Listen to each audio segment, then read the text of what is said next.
My name is Mark Murphy. I lived in New Smyrna Beach, and I was the political director for the Butler County, Ohio Republican Party for about 9 years. I was co-chair for Trump campaign in 2016 and 2020 in Butler County, Ohio. It is the reddest district in Ohio. I helped run 5 campaigns. They all won. Every office that we have in Butler County, Ohio is red, including the judges. So, as a resident here, it's important to me to make sure that we have the best candidates to defeat the Democrats. That's what I'm looking for. I'm also here because my wife and I lost a child to fentanyl poisoning. And I'm the only American that was embedded at the border 2 times with News Nation and Channel 12 News. What I saw coming across the borders made me sick. I want to make sure that people that we have in elected office, from judges to state reps to state senators to our congressmen and women, are strong people that believe in protecting the borders. So I take politics deadly serious. So please answer the questions with courage and be very straightforward. Thank you very much for coming, and we'll talk to you later.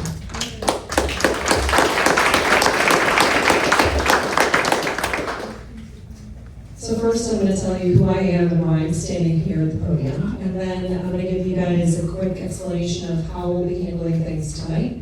And then we'll go ahead and do introductions for each of the candidates that we have here tonight. And I do want to warn you guys, I am hard of hearing, so if anybody says anything to me and I don't seem to answer you, I am not ignoring you, so please just flag me down a little bit and we'll handle it that way. So I'm Constitutional Attorney Katherine Henry. I've been working in the legal field for 25 years, but I'm only 26 years old. Isn't that awesome?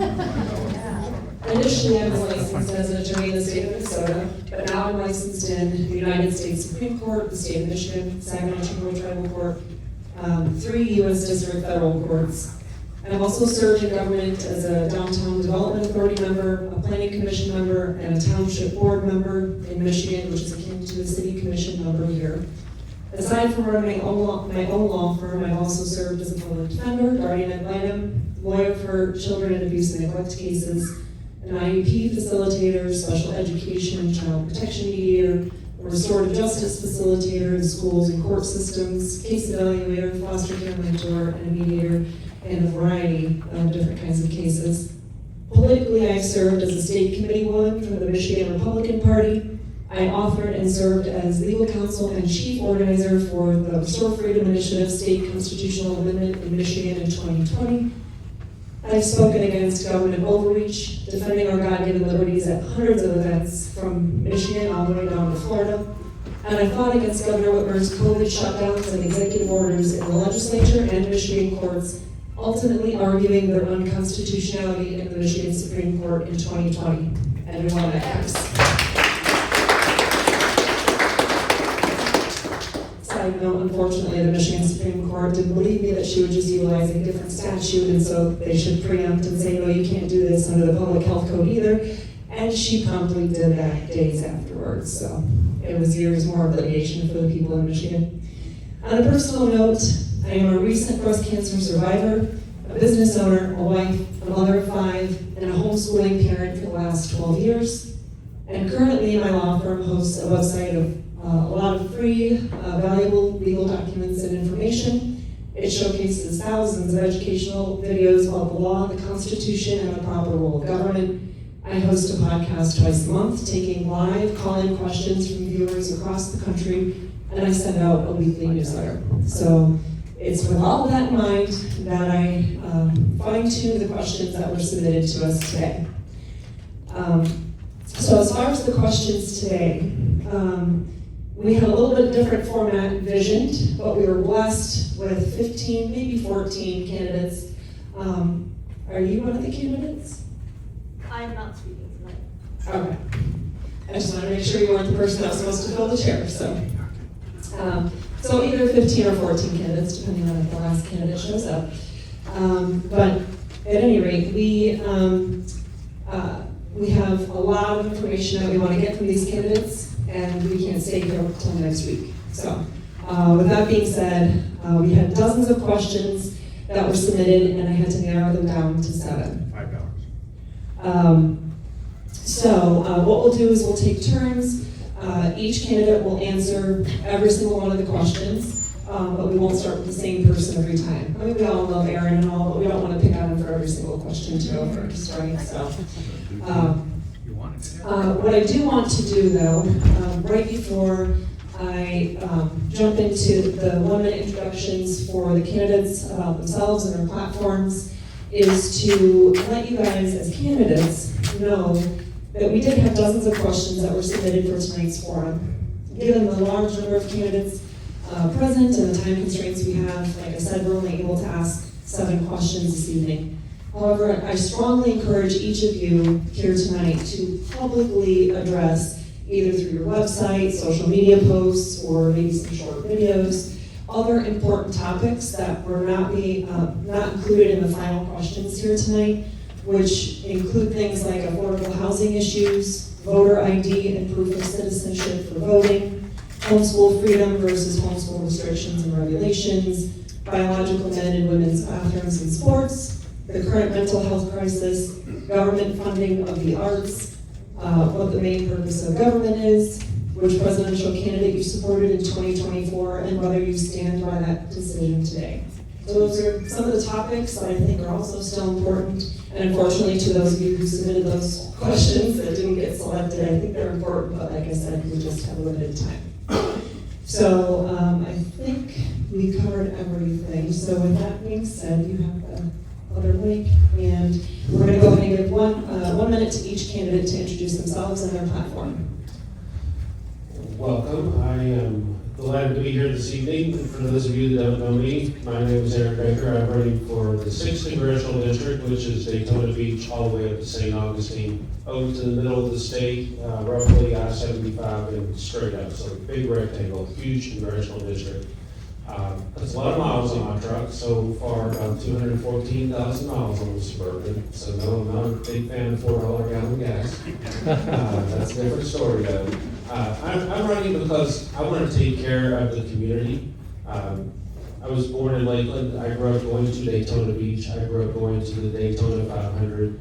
I want Deltona Beach to be safe so that we don't have tourists walking down the street and get slashed by a madman on the boardwalk. It's pretty simple. I believe government has one main role, and that main role is to protect its citizens. Thank you.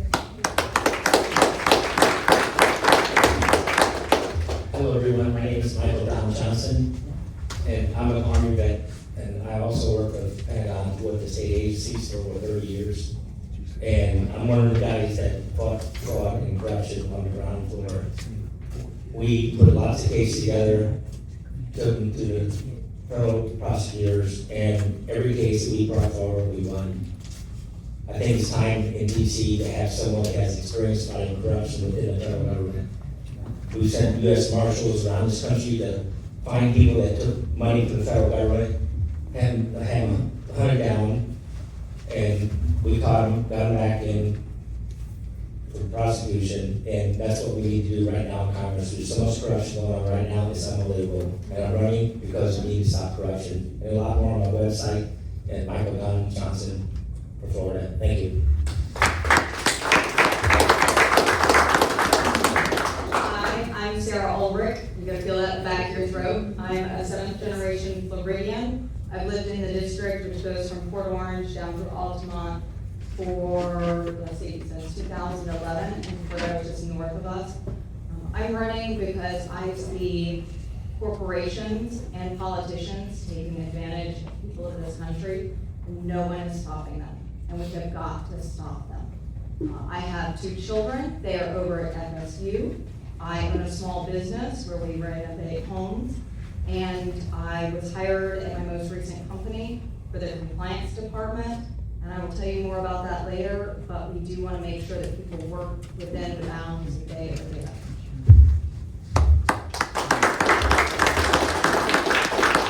I'm Jason Volez. I'm running for State Senate District 8. District 8 starts in Ormond Beach at Granada, goes all the way south to Titusville, cuts off at Nassau Parkway, from the ocean all the way to the land and the Beery. So 95% of Volusia. I am your grassroots candidate. I was born in Delane. I'm a father of 3, a business owner, a combat veteran, and a retired law enforcement officer. I've put plenty of people in jail and deported them all on the streets, to the point where I was told to stop. That's a true story. That's our government. There's plenty of things to fix in our government. My time's up. I'll be answering all of these questions. Happy Monday, folks. How are we doing? Good. That's lovely. My name is Gabe Wosniak. I'm running for Florida State Senate District 8. Now, I'm aware of a lot of you in this crowd are Republicans. I am not a Republican. However, I am certainly not a Democrat. I'm a libertarian. I'm more conservative than most of you, if you can believe it. I actually think the only purpose of government is public safety, like my friend here, and also to help repair the roads. I'm not that libertarian. Anyway, I'm born and raised in Deltona Beach, and what I want to do is make it a lot easier to own and operate a small business in Florida. The reason that Florida isn't wealthy isn't because we don't have enough infrastructure, it's because the corporate mandates and the corporate businesses are sending all the money to Wall Street instead of spending it at local businesses and keeping that right here. The next question should feature what we're going to pass, and in there you'll learn about my plan to do it.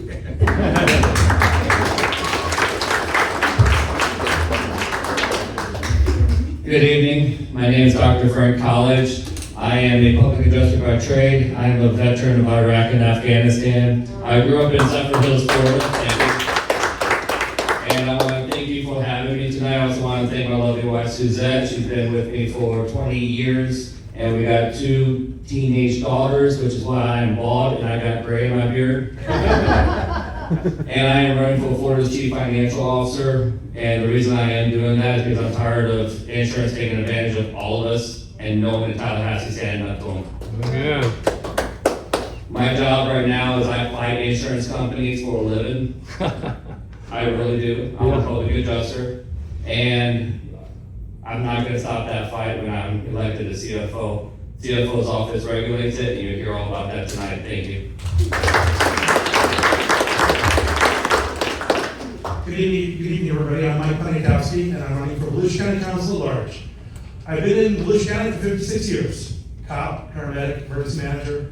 I served overseas to protect our country, and I want to give back to the community. I'm retired, 66 years old. I don't need to do this, but I want to do this. Because how many of you really think the government represents you as an individual right now? They really don't.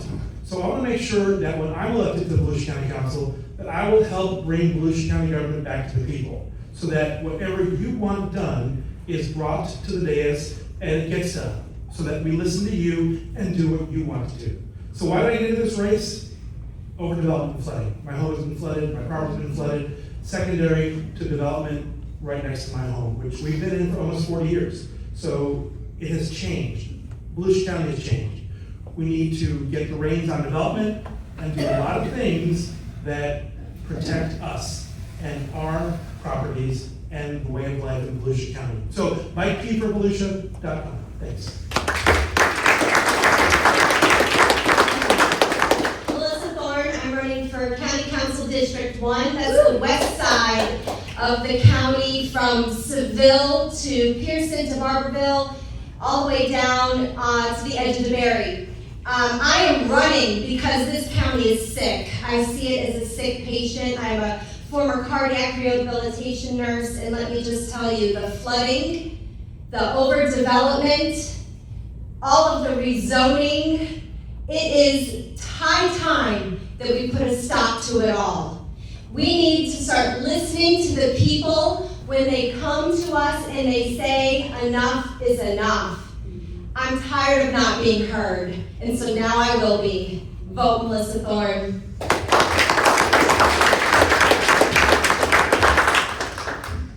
Hello, my name is J. David Sosa, and I'm running for Volusia County Council District 5. Now, one of my main focuses that I want to work on is our taxes. Who in here had another tax increase this year? Raise your hand. Everybody did almost. Taxes just keep going up and up. Even if they drop the millage rate a couple points, guess what? Your tax bill still goes up. I want to focus on working on our taxes. Now, I know the state is working on getting rid of ad valorem taxes for homestead properties, but guess what, folks? That's not going to materialize this year. It's not going to happen. So, as a county council member, we need to do what we can to improve your taxes and cut them. Now, I also want to work on infrastructure. We have a lot of the roads in Deltona and the Beery which need improvement, and I want to help focus on those as well. Another key issue is stormwater.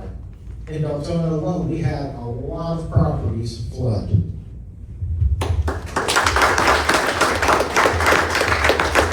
Hi, good evening. I am Brenda Beery, and currently I am co-owner of Beery Roofing and Redesign with my husband. But I want to go back to my 22 years with the school board. I am running for School Board District 1. Spent 22 years at 6 different schools as a teacher, a math coach for math teachers, and assistant principal at 2 different schools. So I come with the education experience right here in Volusia County Schools. I was also a student and a graduate from Land High.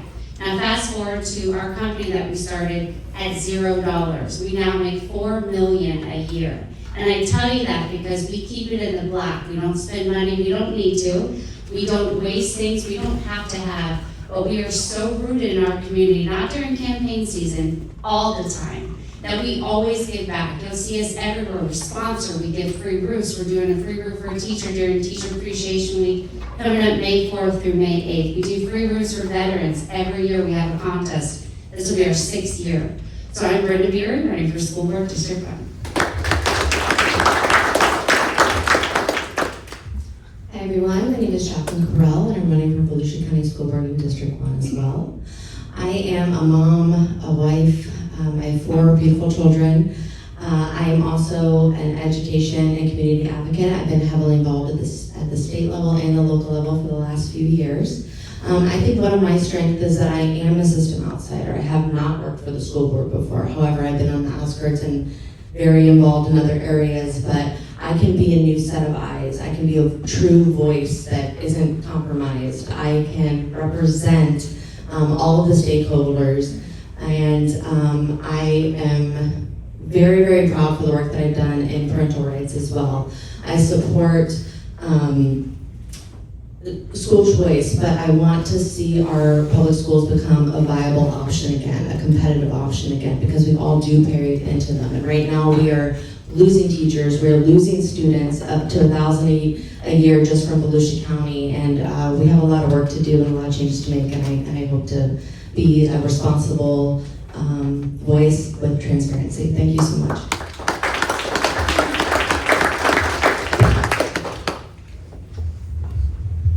Hello neighbors, my name is Eddins. I'm running for City of Deltona Commissioner for District 6. I've called Deltona home for 28 years. I've raised my family here, right here in the cigarette line. They're ready to support me, and they're wonderful. They turned out really well. We went to public school, we went to charter school, Reading Edge, and Pine Ridge High School. And one is currently at UCF, the other one's graduated. I'm talking about my family. I have a deep love in my community, and I believe that with my paralegal background, with my business administration background, I've done a lot of policy writing.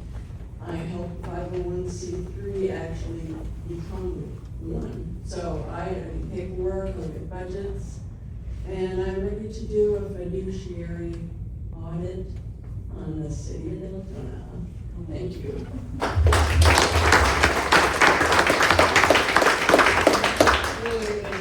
And I'm running for City Commission Ormond Beach Zone 1. It's the largest zone there on Ormond Beach. But if you ask me if I'm a politician, absolutely not. I'm a registered nurse. I have always served the communities and I've always served people. So I lived in Ormond Beach, I left for a while, came back because I wanted to retire here. I did not recognize the city. I was amazed that we have the unelected, the city manager, and the employees of our city running our city. So the elected basically don't have a voice. That will change. They'll hear me. The other thing is the people are not getting heard. When I go out and talk to people, I hear all the time, I don't even show up at commission meetings, we don't get heard. We're overridden, they don't listen to us. Therefore, they will have a voice. How many bands are on the beat? Good evening, everyone. I'm Jennifer Bright, and I'm honored to stand here before you. I'm running for Ormond Beach City Commission, Zone 2. My platform is hold up more accountability to city, transparency, limited government, and bring progress to the Ormond Beach City Council. You can find more about my platform and my background at my website at votejenniferbright.com. Thank you.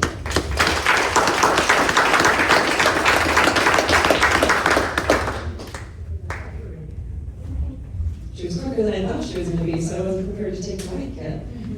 But I have this, have you hold this for now, but sit tight just for a second. 3 different housekeeping issues real quick that I forgot to mention. One is a lot of the candidates, you probably saw on your way in, a lot of the candidates have flyers or business cards or things of that nature. So to make sure to look at the tables inside and out, to pick up that information, to make sure that you can remember who it is that you are hearing tonight and be able to follow up with them and contact them. And 2, I want to ask you all to make sure that you have silenced your cell phones. Put them on Do Not Disturb or whatever the case may be, because I know sometimes we get so excited we get to an event, we get to chatting with people, and we forget to do that, and then all of a sudden we're the one that distracts the candidate while they're in the middle of answering a really good question. And lastly, even though they just gave themselves an introduction, what I want to do is explain one more time for you just their office. Of course, I want you to remember their names. But I know we've got a lot of different people in various parts of Volusia County up here as well as out here in the audience. So they're in this order for a reason. So we have Congressional District 6. If you guys just want to raise your hand when I'm kind of leading to you. Congressional District 7. Congressional, yeah, both of you. Florida Senate District 8. Florida CFO. And if some of you didn't know, that's actually CFO. It's a relatively new thing in Florida where offices were combined several years back. Volusia County at Large, Volusia County District 1, Volusia County District 3 is not here tonight, was going to be, so my notes are thrown out. Volusia County District 5, and Volusia County School Board District 1. That's both of you, I guess, yeah. And then at this point I'm guessing Tara is not going to be showing up, so we only have one from Deltona Commission. And Ormond Beach Zone 1 and Ormond Beach Zone 2. So with that being said, if you, I think it would be helpful for those of you who can, I know some people have back issues or other things going on, so I realize some of you may not be able to with every question, but to the extent that you can, stand up for each answer just to allow everybody to be able to see you. So the first question for this evening. The candidates participating tonight range from City Commission up to U.S. Congress. Congress and Ormond Beach City Commission seats have no term limits whatsoever. All remaining positions up here have what I call term limits in name only, where after serving 8 years, they simply have to take a short break and then they can hold that office again. With that in mind, what is your position on term limits, and if you support them, what will you do personally to implement true term limits? And of course, those of you who are at the lower levels of government, I would ask you to cater that towards term limits, implementing them for your own level. Okay. If you vote for me, you'll term limit Corey knows. To me, the best term limit is your vote. Exactly. And there's talk about, using constitutional amendments to limit the terms of tenure of the U.S. House of Representatives and the Senate. But I basically believe that something like that will never get passed in our current environment because the process is very complicated. And so I'm encouraging everyone, if you don't like who's in the positions that you don't like, then you vote them out. Yep. Thank you.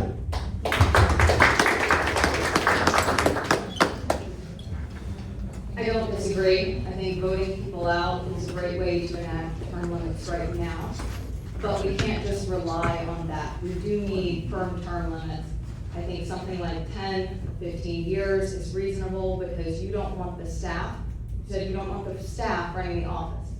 You want to be able to be in charge, and it takes a little while, depending on the office, to get up to speed on that. Another thing that we are dealing with is age limits. We have 24 people in Congress who are over 80. No offense, but I never looked at my grandma and said, "You're ready to go out there." I apologize, we're an older crowd. We can't do cognitive tests, that's too subjective. Maybe we need age limits of 70 or 75. A lot of people are using this like a retirement career, and that's why things aren't getting done. And we need things to get done. It is a job. Go there, do a job. I know how to do a job. If I don't do my job, I don't eat. I'm with these three. I'm for term limits on all elected officials, all of them.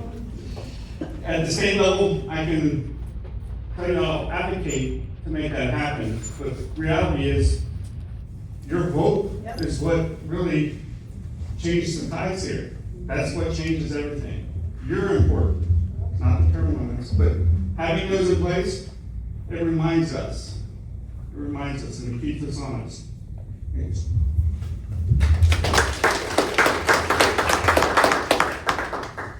All right, so I'm kind of an extremist on this one. I believe the term limit should be one, and I don't think that the position I'm running for should be paid. It should be voluntary, because if you're actually running for this, you care and you don't need money for it.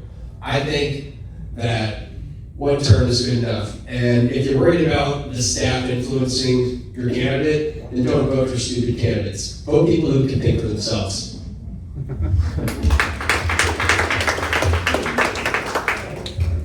Who here has heard of the Convention of States movement? And I was actually a regional captain for that for years. I'm a firm believer in term limits, not only for local, state, but also House of Representatives, Senate, and SCOTUS. We need to make sure that we have new faces in there. We need to have a turnover. And SCOTUS can sit there for a good bit, but lifetime appointments, the Constitution needs to be amended because it had no intention of having people in there living and dying. Thank you.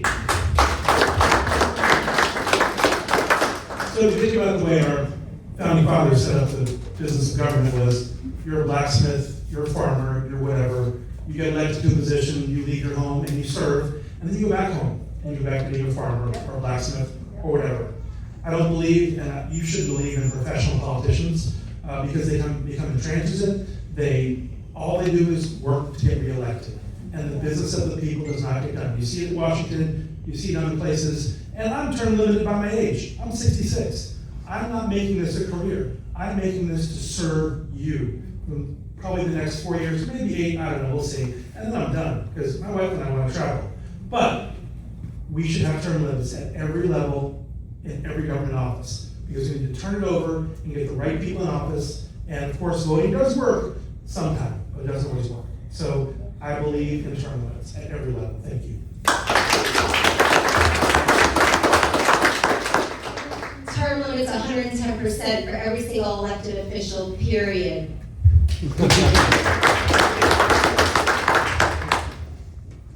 I totally agree with term limits, all the way from our boards that are appointed, all the way up to the federal government.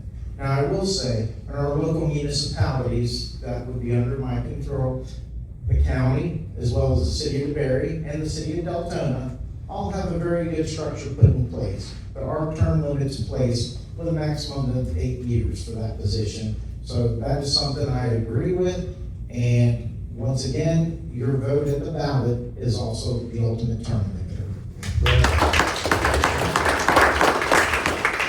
So I also agree on term limits. We just at Volusia County Schools put in, you can only run 2 consecutive terms. And I think that is a long time coming. I do think that people age out, but not necessarily. You can be 25 and run for the school board, but you shouldn't make it a career. It shouldn't be about the money. It should be about making change, doing your part. It does take more than 1 term possibly to make change, but at the end of 8 years, it's time to move on and let's get some new faces in there.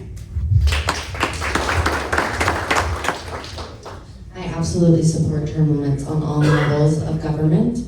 I care deeply about the future of this country, and I'm running for school board because I believe education of the next generation immensely impacts that and where we're heading as a country. And I am thankful that they put the term limits on in Volusia County. Well, not only Volusia County, the state put it on for school board now. We do have 2 incumbents currently that are grandfathered in and running their 3rd, and I think that that's too long. I do think that we need faces in there, we need turnover, we need fresh eyes on things, we need new ideas, and that's what's going to make things better and actually produce real change. Thank you.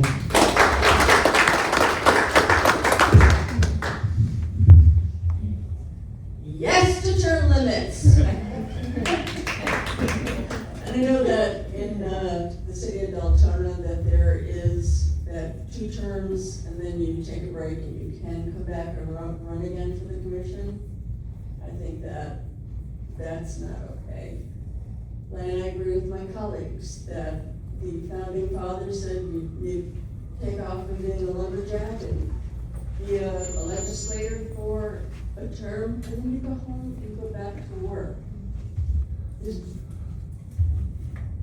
TimEddins.org. I 100% agree with term limits at every level of government.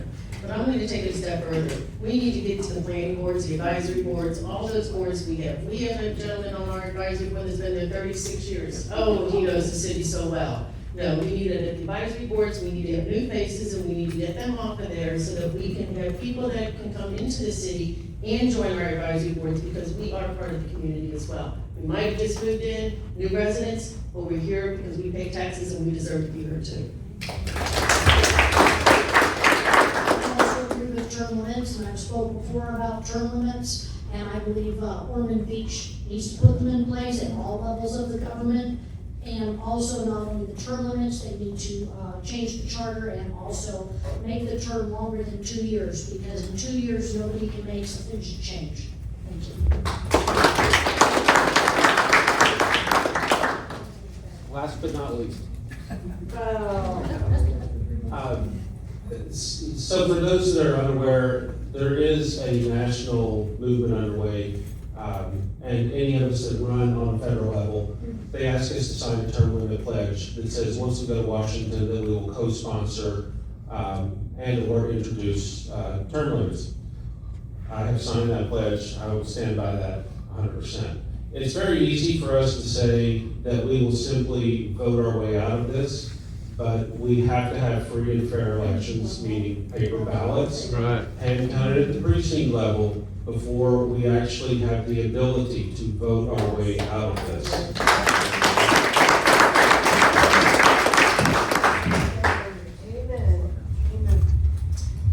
Okay, question number 2. What are your top 3 priorities once in office, should you win this election? So I told you earlier, I entered this because I see corporations taking advantage of the American people. And I see politicians not stopping them because the corporations and the special interests are buying our politicians. If you look at our current representative and you look at the front runner on the Democratic side that they've sent down, because the seat is very vulnerable, they're both straight out of Washington. They are both well-funded. Corporations think we're dumb, and we will just vote for whoever's name we see the most often. So they are killing us with chemicals. They are taking our wages, and they are paying themselves really well. And I'm talking about public corporations. We are subsidizing their workforce in ways you could not imagine, and small businesses are unable to compete. So we need less regulation on small businesses, and we need some regulation on these giant corporations. You can learn more about how I feel about this in my book. There's a copy in the back called Bread and Circuses. It's on Amazon.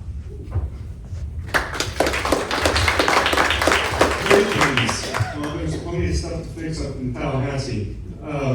Taxes, property taxes, insurance, and education.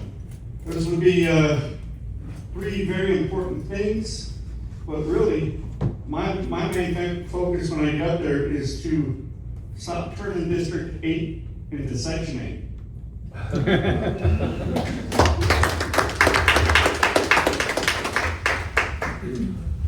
All right, as I promised, my plan. I call it the Main Street Freedom Act. It comes in three parts. Part one is to eliminate the corporate waiver or the corporate filing tax for businesses that make under $250,000.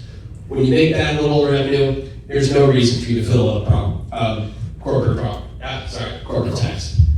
Two, for the tangible property tax, which small businesses have to pay. If you buy a computer, furniture, or a machine to help you run your business, you are taxed on it unless you have it at less than $25,000. I want to bump that up to $100,000. And as for the local businesses, I think they should keep more of their sales tax. So if you have under 3 locations or under 50 employees, then you should keep a lot more of your sales tax. Still got 30 seconds left, so I'll fit 2 more in there. So property tax, it needs to be abolished. You shouldn't be taxed to live, you shouldn't be taxed to die, you shouldn't be taxed just for not being homeless. And I might lose a lot of you here, but I am deeply concerned about overdoses and fentanyl. So I think the most conservative approach is to legalize marijuana.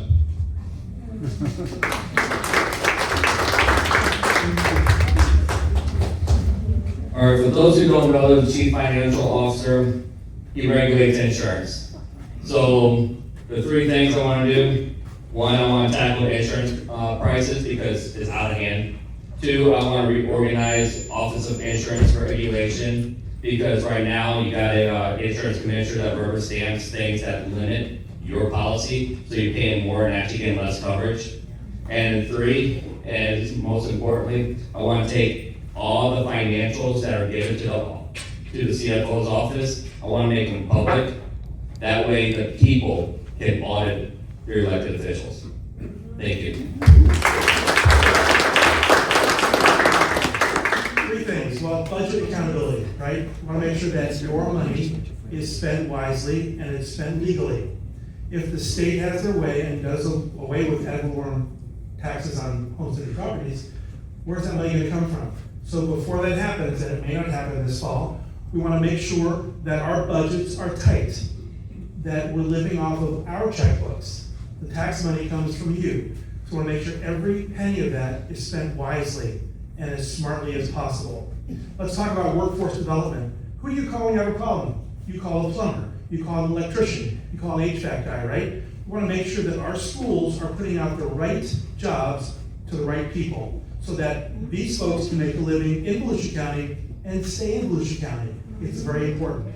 Also, I want to enact a regional stormwater authority in Volusia County by law that mandates all 16 municipalities and the county to work on stormwater management. And that's from where it drops to when it gets out to the river or the ocean. Thank you.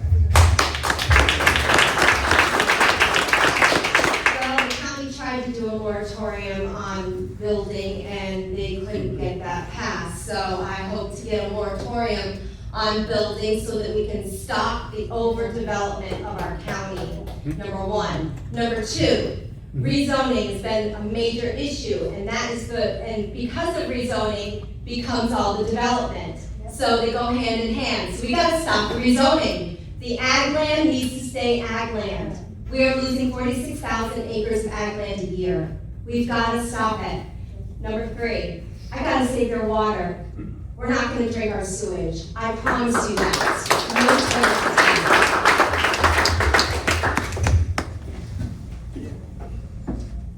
Top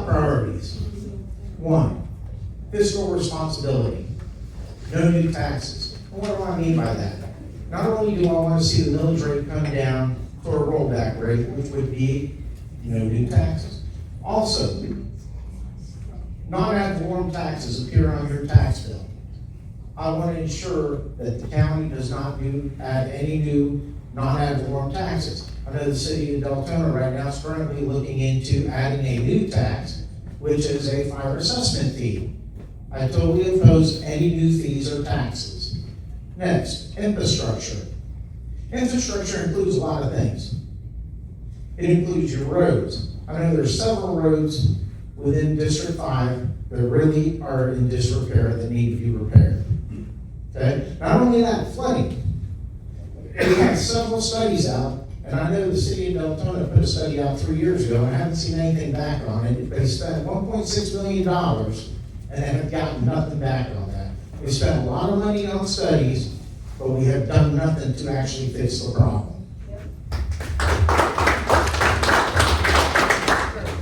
So when I started dreaming about this position several years ago, thinking I want to apply and try to be on the school board of Volusia County because it's my passion, I would have told you saving quality teachers and getting more teachers in front of the right kids, absolutely, number one in my book. That will make our classrooms better. But then as I've been studying and listening and watching, I've learned that we have some financial decisions that are made at the school board level that are just not good. We just spent $14 million to buy DeBerry, 2 lots of DeBerry. We can't build on either one. So what a waste of money. When you talk about financial responsibility, let's start looking. Let's be transparent, Volusia County Schools. Let's see where the money is going. Thank you.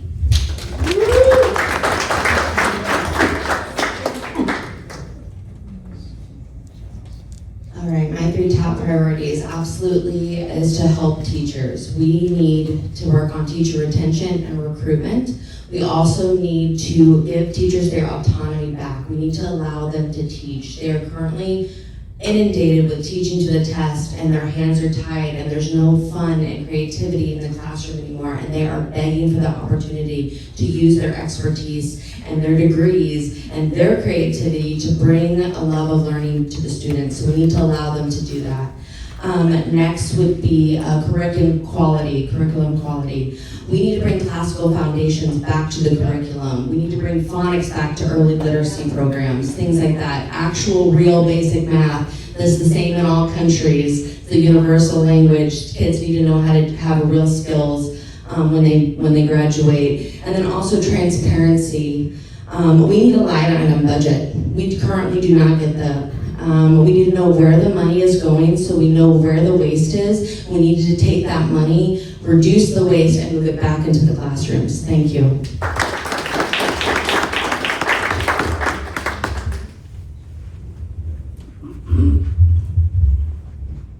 There are so many things that have a priority in Deltona.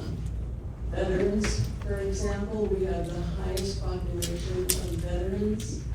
Veterans are also the largest group that suffer from overdoses of fentanyl. And there are no facilities in Deltona that are 24 hours. Everything closes at 5 o'clock.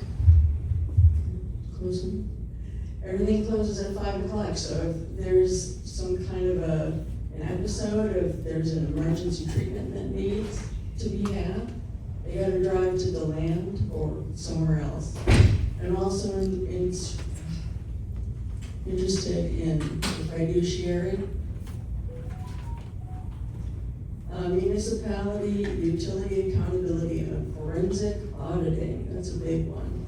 Public safety, I've looked into getting the police force back to Deltona. And we can talk about that later, or you can read about it on our website. Thank you. Well, my priority, we have 47,000 residents in Ormond Beach. We have absolutely out of control spending, and we have absolutely out of control salaries for our city employees. So that is one thing that will be reckoned with me. I'm going to stop that. Second thing is our overdevelopment. We are flooding our overdevelopment, we're rezoning all over Ormond Beach, and we don't have the infrastructure. We can sit on Granada, on the one road for 4 traffic lights, because we don't have the infrastructure, what we need in Ormond Beach. So mine is out of control spending, transparency, and we need to stop what they're doing at Ormond Beach.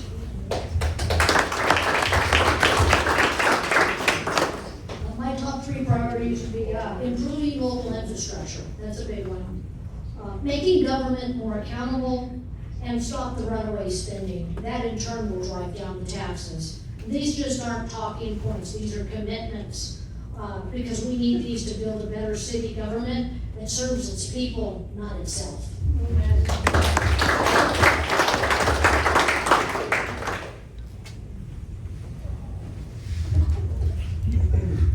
When Congressman Walz held the 6th Congressional District seat, he was working on he actually wrote the Life Saving Gear for Police Act. Life Saving Gear for Police Act allows police and firefighters to purchase military surplus equipment.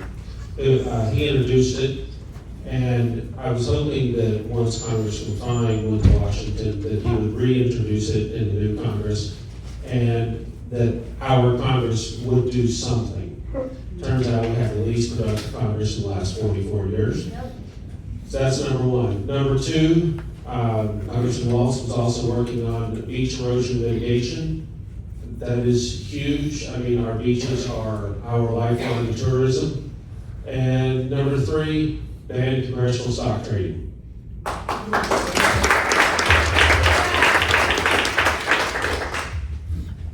The 2 oldest presidents are our best presidents, Reagan and Trump. Right now, the biggest thing, when we were out collecting petitions, the biggest thing people complained about was corruption. Fraud, waste, and abuse, government spending. We need to bring back Republican values to be fiscal conservatives. The third one is that we are being invaded by a culture that hates our Judeo-Christian values.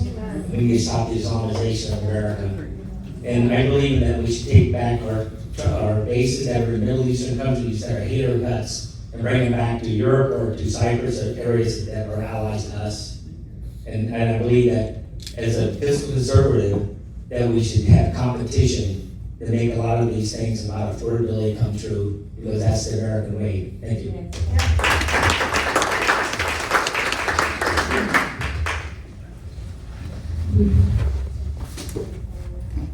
All right, so our next question, and some of you already alluded to this, so you got to jump start on answering this. Do you support eliminating property taxes completely on principal or primary residences? Why or why not? Good question. I would have to see what the alternative is, because the alternative is what scares me. The grass isn't always greener on the other side. Trusting your government to come up with a great plan is not something I'm okay with. Right now, I don't see Tallahassee doing anything this year, or next year, or the year after that. Not until they get a plan in place. How are you gonna pay your bills? How are you gonna keep the lights on if I take your money away? That's a serious problem. We've started revolutions because of taxes. So if this is done wrong, I don't even want to know what's going to happen. If we go to no property tax and then have to go back to it, what's that going to look like? You're going to have people that can't afford the homes because of the taxes. There's a lot of different things to look at this. I don't want to pay taxes, and definitely need tax reform.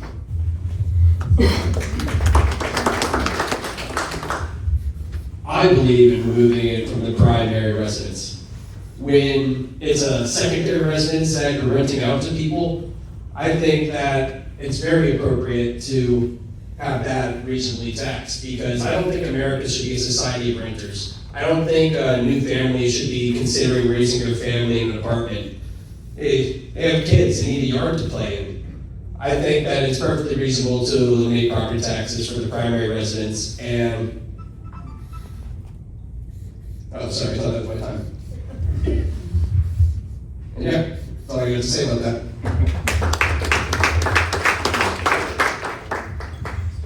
I'm all for eliminating property tax, but we gotta do it smart.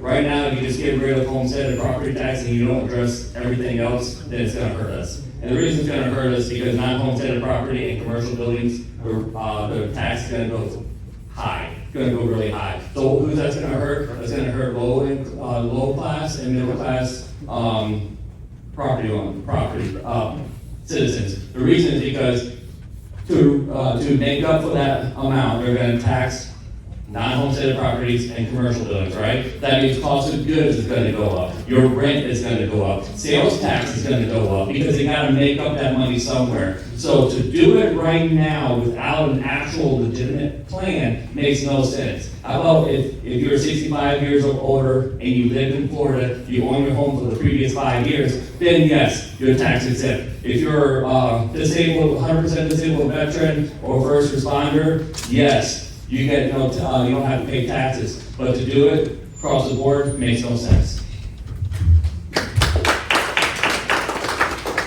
So I don't want to pay property taxes, neither do you. But what are we going to replace it with? Because those property taxes pay for the services that you need, police, fire, utilities, road and bridge, that types of things. So if we're going to replace it with something, we need a plan. And right now, there's not one single plan that works. So we have to do it thoughtfully and carefully. I mean, and you're still going to pay taxes for schools. Not everything is coming off your tax bill. So schools need to be looked at as an aside, but we need to make sure that if ad valorem taxes are removed from homesteaded properties, how are we going to make up that money? It's $108 billion in Volusia County. That's how much property that's taxed every year. And how are we going to replace that? It's about 350,000 homesteaded properties in Volusia County. So it affects a lot of people, it takes away a lot of money, but we need to replace it somehow. So we gotta do our due diligence. Thanks. Okay, so I am absolutely 110% for getting rid of property taxes. We should be able to own our property free and clear when we pay off our mortgages. We shouldn't be beholden to anybody. That includes our vehicles. I mean, we don't even own our vehicles. We don't pay our registrations. Guess what? They can come and take our vehicles. So we actually don't really own anything, do we? No. We're beholden to someone. The only body we should be beholden upon is our Lord and God, Jesus Christ. Now, what I do have to say is, Amazon moved in, right? They got a tax break for 5 years. Why? Everybody else has to pay taxes. They're a multi-billion-dollar company. That's where we need to start looking at. We want to bring business in, fine, but they got to pay their fair share too.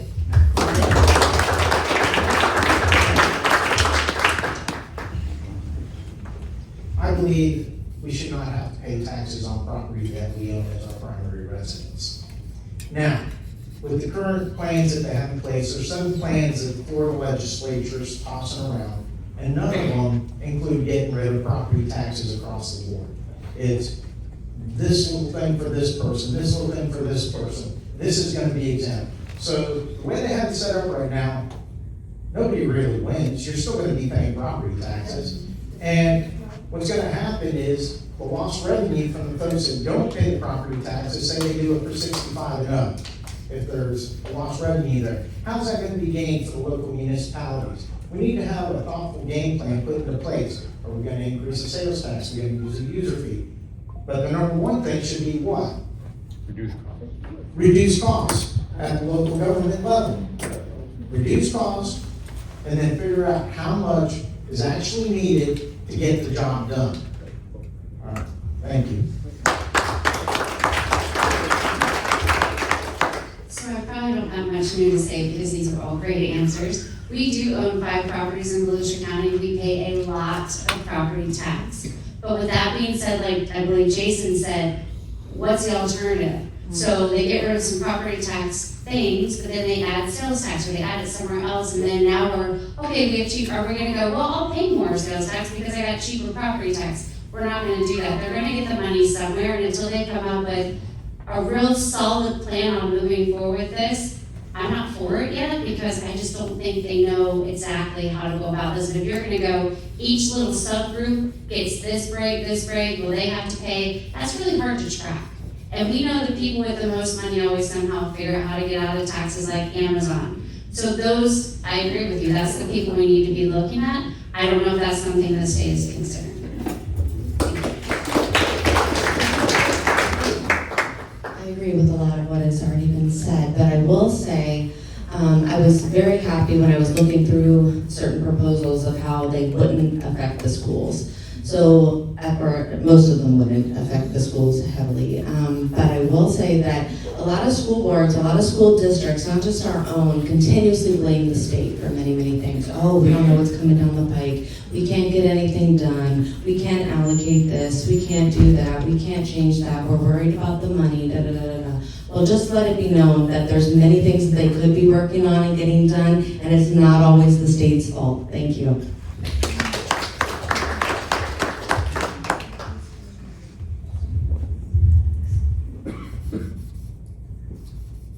I've got a plan. Well, I have the beginnings of a plan. I think that if it's your primary residence, you should not be paying property tax. And to make up for that budget shortfall, legalize marijuana and tax the crap out of it. There is so much money to be made on that product, just in taxation alone. It should be properly regulated, federally, locally. Give Eddins stuff, or let's do some stuff together.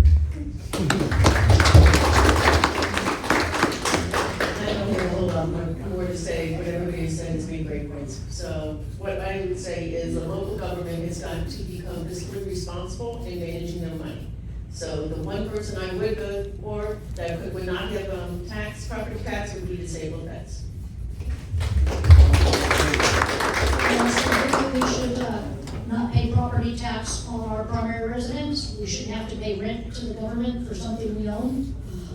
There's a lot of states that already have no property tax, or they already give 100% of disabled veterans pay no property tax. There's things out there that work. Our government and state have to look at these things that do work instead of coming up with every special interest group gets a cut, and then we'll take away.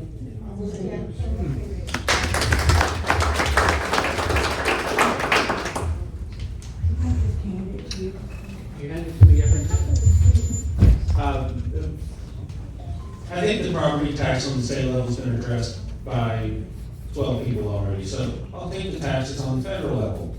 The 16th Amendment was passed in 1913. That allowed the government to collect taxes on income from just about any source possible. Originally, the 16th Amendment was passed to get us through World War I. It was never meant to be a permanent tax on income. We need to look at every tax, not just property tax, but we need to look at every tax and see how simple the government was founded to run, and not how bloated, complicated, wasteful, fraudulent that it has become. So I think we need to look at every tax possible.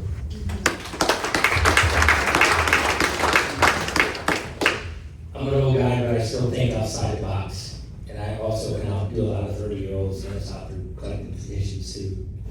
I think that we need to get away from the property tax station agenda and get to a user fee. I've been to several city commission meetings and one county commission meeting, Volusia County one. And it seems like most of the time that the councils get together, they're talking about things that have nothing to do with primary government. They're talking about everything else except primary government roads. The way we are financing the taxes on our highways is through our gasoline taxes, battery taxes, tire taxes. We need a new paradigm to move us into a way of taxing this in a different way. The property taxes, we've seen people over our lifetimes where property has been taken away from the elderly. That needs to stop. And so we need to do a thing outside the box. And again, I'm a fiscal rate conservative, and we need to reduce government spending at all levels. Thank you. Well, I don't know if you can examine my my 30s or not, but I am actually in my mid-40s, so thank you, appreciate that. I would say, since he brought it up, if you look at the lack of regulation on AI and data centers and social media, I think these things are unregulated because older members of Congress don't understand them, so they don't feel comfortable regulating them. So that is one thing we need to look at. Are congressional representatives knowledgeable about things that need to be regulated and regulated quickly? Also, if we're talking about property taxes, you can't say we have vulnerable seniors, which are 65 and up, but that same class can still run in Congress and in the highest houses in the land. So you can't have it both ways. On property taxes, it is not a federal issue. You don't want it to be a federal issue. You want less is more, they already can't stay in their budget. But I do think that property is very important. Home ownership is the #1 way that you have financial stability, and it is being ruined by institutional investors who need to be regulated.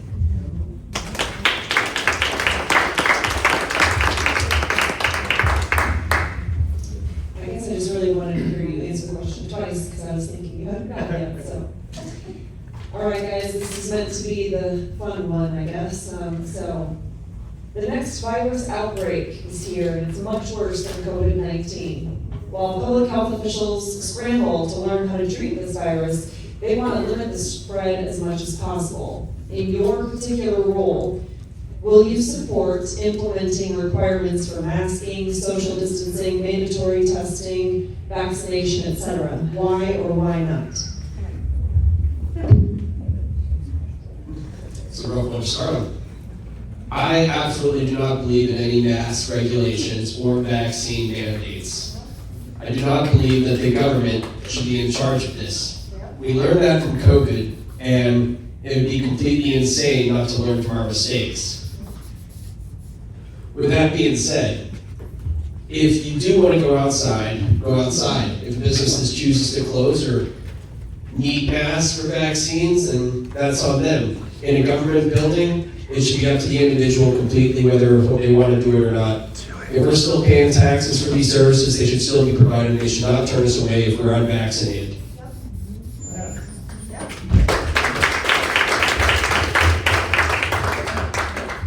So in the military, we had to go through MOP training, which those of you who don't know is chemical warfare training and biological training. And I can tell you the protections that they did during COVID made no sense. If you walk into a building and someone's breathing in there and you're not wearing protective equipment, you're still gonna catch it. If you walk into Walmart and they're like, oh, we're limiting the people, well, are you following me and sanitizing everything I touch? Because if not, it's not gonna stop anything. So I think the government's best option is just to inform us of what's going on and let us make the informed decision upon ourselves. If we wanna take a experimental vaccine, take it. I don't believe that the government should be forcing you to do anything. I got enough sticks when I was in the military. I don't want any more. Thank you.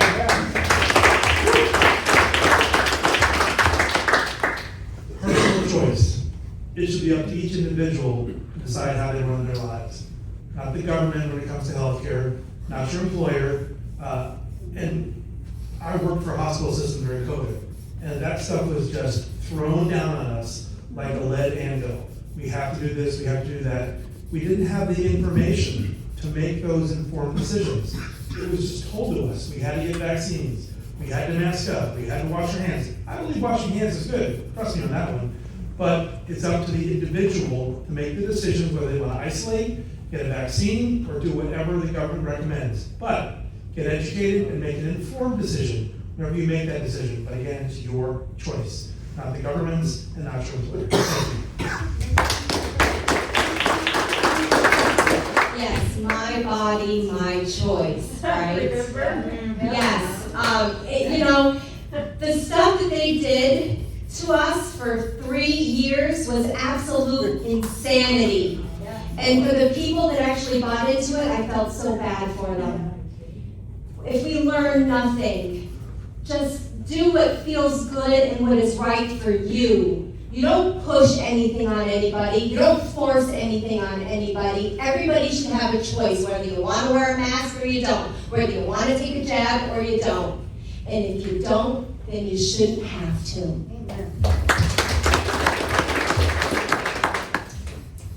on this topic, it's all about personal choice. All right? If I'm an individual and I have a business, I need to make the best decision for my business and my clients. Okay? If I choose not to mask my clients, they shouldn't have to wear a mask coming in. Now, if they choose to wear a mask to come in, more power to you. Everybody has the right to make their own decision. Government should not be telling you, you have to wear a mask, you have to take a vaccine, you have to do this, you only can stay 6 feet apart. It's like the germs aren't gonna travel 6 feet. We go up one way in one aisle, but down the other in another. It made no sense. All right, I know they were looking to protect people, but some of these rules they were making were just ludicrous. I believe that each individual has the ability to choose for themselves.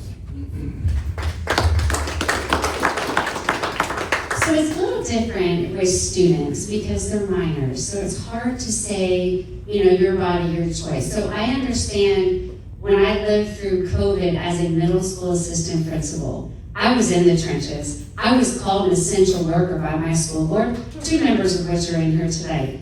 They made decisions for the site people, the people on the ground, the people getting worksheets, computers, trying to make 6th graders when we came out of campus, 6th, 7th, 8th graders keep a clean mask on, keep a sanitized partition, wash their hands all the time. If you know a 6th, 7th, or 8th grader, you know that's virtually impossible to sanitize. So making decisions when you sit up here and you're not down here on the school site was not fair. So let's say this happened again. I would be at the school site. I'd say, well, teachers, tell me, what do you think works? Students, parents, tell me, what do you think works? It's not fair to make decisions when you're not involved in it. Thank you. For those of you who don't know, I actually ran in 2022, spurred mainly on this issue. As a mom and as a medical freedom advocate, I've been involved with the Florida Freedom Keepers for many years. This was a thing that really riled me up. The sitting school board at the time actually voted unanimously for the mask mandates and all of those things. I was very upset about that. I fully believe in body autonomy and informed consent. So if you do not have body autonomy, if you don't have a say of what happens to or inside your own body, you are not free. And the same thing goes for having a say for your children. So that's one of the reasons why I am such an advocate for parental rights on all levels, but definitely when it comes to medical freedom and choice. So if I were sitting on the school board and this came up again, I absolutely would be an outspoken advocate for personal choice and protecting your rights. Thank you.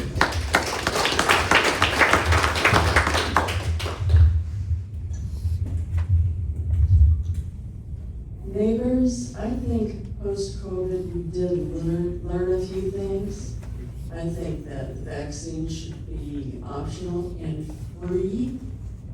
We should not have to pay for them. If it's a public health crisis, then we need to start listening and making really wise decisions. I know we all got COVID in our house. I was the last one to get it, and I handled everything. I changed sheets, I cooked everybody's meals, I did everyone's laundry. So I did a lot of hand washing, which is probably why I didn't get it for a while.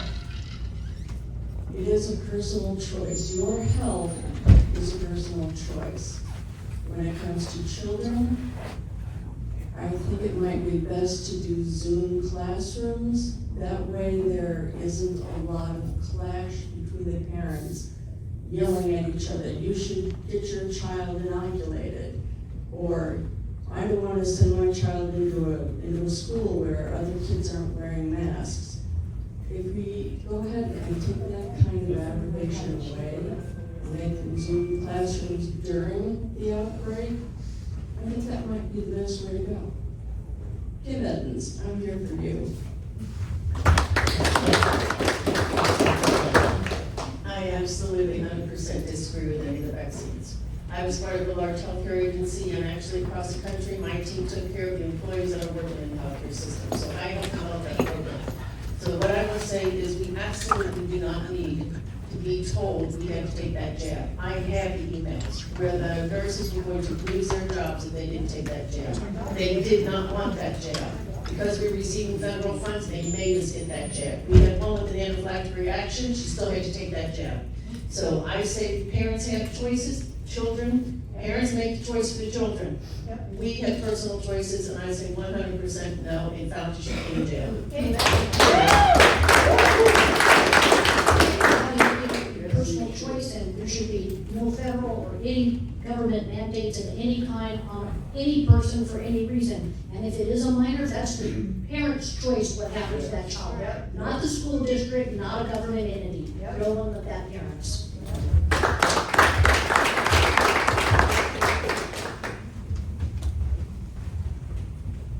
I'm going for running a relay race. We are. Who remembers 10 days to slow the spread? Well, let's stick with the number 10 there. The 10th Amendment to the Constitution says that any rights not specifically given to the federal government are the responsibility of the states. So if there's an outbreak in the state and the state wants to do something locally, I get it. But you can't apply the same rules to Juneau, Alaska, Orlando, Florida, and New York City. The federal government has zero say in any of this. It's completely unconstitutional. It should have zero part in this at all. One of the after things about COVID was that a lot more people are not able to wear masks. Remember the laws that forbid people from wearing masks in Halloween? I think those laws should be brought back. The face coverings need to go away, be banned, like they're starting to do in Europe, because I was just in Switzerland a couple months ago. One of the state agencies that I work for, we did the production planning, or the Production Planning Act. It's an act where if there's an active order, we have things set aside in different places around the country and the world. And so a lot of that equipment had to do with medical equipment, ventilators, Band-Aids, anything you can think of, in case there's a crisis. And we have had plagues in the past in our continent that have destroyed civilizations, basically. So we have to keep a good lookout and have an open mind about what may be coming down in the future as your question was about. Thank you very much. Well, it's not all the doom and gloom. Don't forget, some people made a whole lot of money. Pfizer, Modena, Johnson & Johnson, and the plexiglass companies, anybody who did medical equipment. And what was Congress doing at the time? Whatever they were told. They were not keeping an eye on this. We were forced through all the things that they said we had to do. Let's face it, none of us trust anybody else in this room to keep us safe, and that's me included. And what they did was they said, hey, we've got a way to make a lot of money. We're gonna make a lot of money, you're gonna make a lot of money, and we can force people to do this.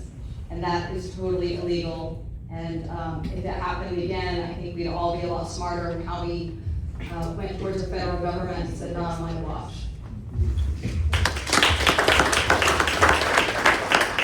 I think we're all in agreement that choice is the right thing to do, yet your government goes a different direction on a lot of that.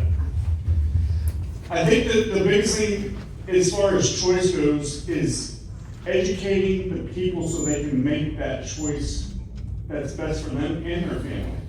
I think that's what we were lacking, not just at the local level, but at the federal level too. Providing enough information to make a sound decision was what was lacking. And that's why the chaos took place and the different things that took place that didn't work, and it was just madness. But we're all in agreement that choice is the best thing for all of us. Thanks.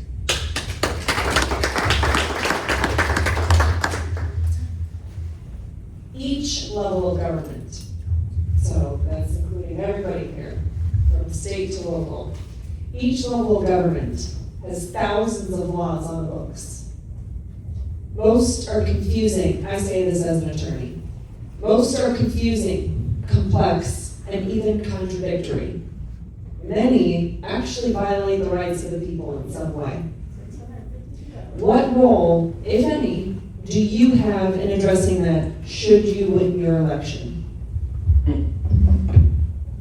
All right, so the CFO regulates insurance, he deals with the treasury, and he's a state fire marshal.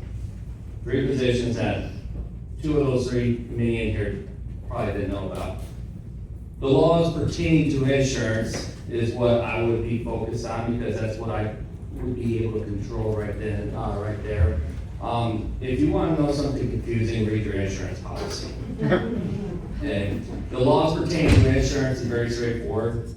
It's not confusing, but what is confusing is the insurance policies. There's a law that says that the insurance policy must be read at a 45 flesh report. However, it's read at a lower level than that. And those who don't know, lower the number, higher your education is needed to be to read it and to understand it. And so what we're gonna do is we're just gonna enforce the law and make sure those policies are actually at a readable level, because you shouldn't have to have a law degree or a doctorate to understand what your policy says. Thank you. So less government regulation is good government. Smaller government is good government. We need to make sure that the laws on the books are transparent, they're easy to understand, that the Charter Review Commission should review the laws and make good changes that benefit the people. The elected individuals who run the governments should look at the laws and the rules and make them transparent, make them easy to understand. We have code enforcement, they need to enforce the code. We have law enforcement, they need to enforce the laws that are on the books. There's no ambiguity about that.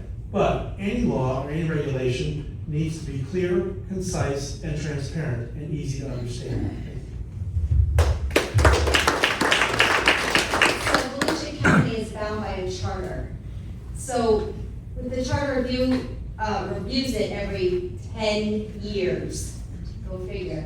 You would think that they would review it more often than that, but no, 10 years.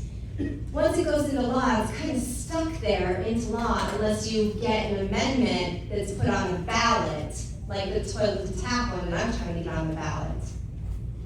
But the problem is, even with those amendments, 9 times out of 10, you can't read them. You need a law degree in order to figure out what they're trying to say to you. You don't even understand.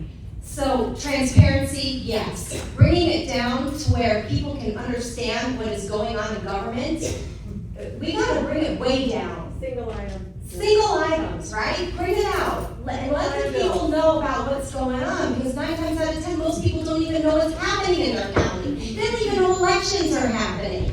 So we really need to bring it back, bring it right back to the ground level.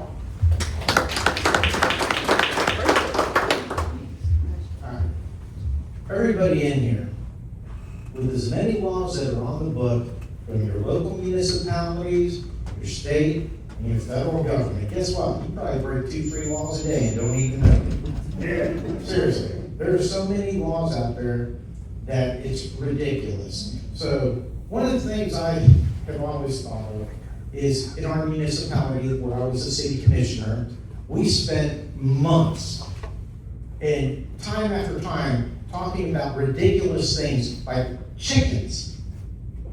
How many chickens can I have in my backyard? And then some of the stuff that came up was, if I have a chicken and I lay 10 eggs, one of the commissioners would say, well, we can't have them sell the eggs. It's just insignificant matters that I would say, we need to put an end to this. What we really need is to get down to business and focus what is the real issue and not, simple things such as somebody owning a chicken.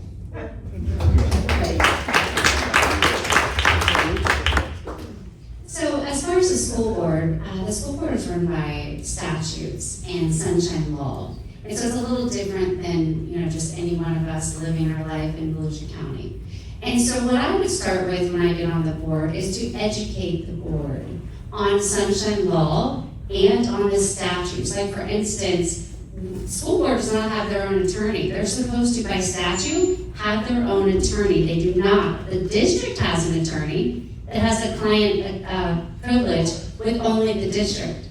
And then also, they don't have an internal auditor on payroll. They're supposed to follow that statute. We have over $500 million budget. We don't have an internal auditor. That's concerning. So there's 5 school board members and a superintendent, and I feel like as a past teacher, I would love to educate them. Let's have a workshop. Let's go through the statutes, learn what does this statute mean and how does it affect us and our teachers and our families. Thank you. Brenda is absolutely right, and I was going to mention some of those things, but I absolutely agree with her. It's very important that we are following the statutes, but on that note, I will also add that the school board, while they do not make laws, they do have quite a bit of policies, and those policies are often not followed or held to standard in an effort to kind of whitewash the imagery of the district. So one thing that comes to mind that I'm hearing a lot about when I'm out talking to people, teachers, parents, is discipline. So a lot of the disciplinary policies are not being adhered to because they want to have a more positive spin. They want to have their reports numbers lower, things like that. That needs to absolutely change. That goes right into being trustworthy and honest and having transparency. So I'd like to see more of an adherence to the current policies that we have in the school board.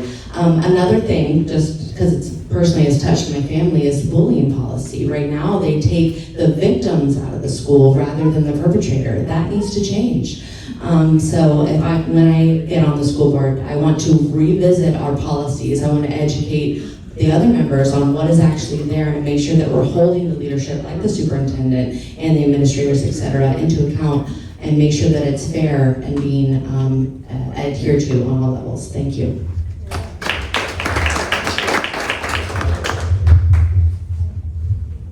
I love the idea of a workshop. That was fabulous. And I think that that would be a great thing for the city of Deltona. Start workshopping not only with the commissioners, but with the citizens. Let's have some open workshops. Let's talk about laws. Send us an email which law you'd like to talk about. And we'll put together a few and workshop it.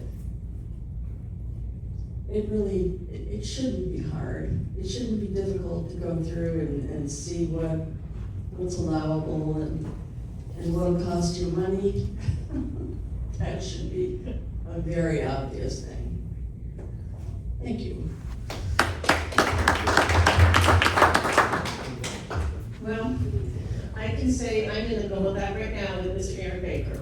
We are working on a statute 723, and it is about the 55 and older community where the lot rents are increasing to the point that the citizens cannot stay there. They're turning their homes over for $1 and they're becoming homeless. They have nowhere to go. Right? You go from a $990 lot rent up to $2,000 on a fixed income, they cannot do it. So we're fighting this, we've been in touch with the AG. The problem is this, nobody will listen to us. From the local government, Orange Beach Police Department, not mine, that goes DBPR. Oh, not mine, that goes here. Oh, wait, DBPR is saying, no, we can't do that. I have called DBPR every single day. I have sent massive emails out to everybody, including senators, trying to get this seen, and there's such a backlog, and we are blocked every single place. And another lady turned her home over this morning. So I am very passionate about this. Aaron and I are fighting this, and the stories are heart-wrenching. Thank goodness a RICO investigator reached out to me, and we do have a RICO case happening here in Coleen.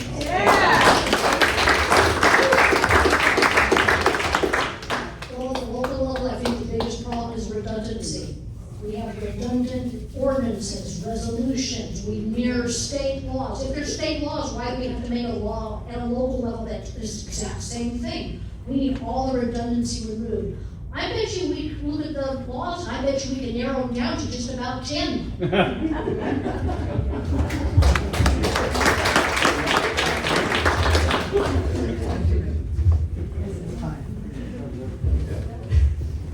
I'll go back to what I was saying. Government has one job, and that's to protect its citizens. That's it. When the U.S. tax code was originally written, does anybody know how many pages it was? Take a guess. Somebody. I actually had a class on this. Okay. When it was originally written, it was 4 pages. Now, U.S. Tax Code and Regulation, 74,608 pages. We continue to make laws, and we continue to add laws to the books, and we continue to do things that are not in the best interest of our citizens. We have to do better for all of us. Thank you. I was on several blue ribbon panels asked to go to DC to rewrite the Code of Federal Regulations, also known as the CFR. A lot of times we went up there, we'd be in the room and gathered around and go through paragraphs by paragraphs, word by word, sentence by sentence. And at the end of the day, all they did was the group would just change the way the wording was. They didn't change anything. When I first got on board with the government, I actually worked under David Stockman. Anybody remember him? With Ronald Reagan? I worked with him. And we were tasked to go through every process every government employee did, and whether or not it was beneficial to the taxpayer. We assigned costs to each one of those processes. And after 2 years of work effort, we presented to the president, Ronald Reagan, and then he introduced it through separate committees within the House and the Senate, and guess who shot us down? Trying to reduce government regulations. And we periodically, even in the Clinton administration, we did the same thing. We tried to reduce the regulations, sentence by sentence, paragraph by paragraph, word by word, and we were always shot down by the politicians. Thank you.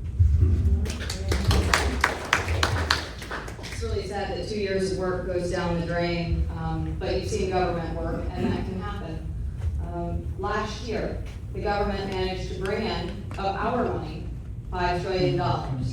They managed to spend $7 trillion. We wonder why we've got, daycares in Minnesota that are committing fraud, and we have to watch that. That's our money going to Minnesota. Why is that? Because the government is trying to do a lot of things the government was not meant to do. The government should stick to protecting people. They are supposed to protect us bodily, and they are supposed to protect our property rights.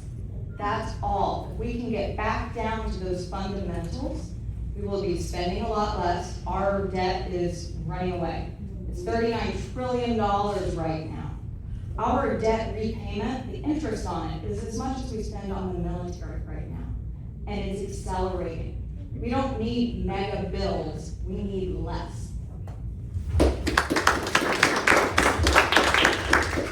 We need a better government. If I could hit the reset button, I would. There's plenty of things that we can do as far as removing laws, updating them, but it comes down to common sense. In not passing a bill or putting a bill in place that doesn't make sense or benefit the people. I think they just go up there. They were talking about banning paper straws this year. I mean, come on. The priorities of our government is crazy. So yes, the less bloated and less regulations we have at the state level is definitely something that I would love to tackle while I'm up there. Thanks.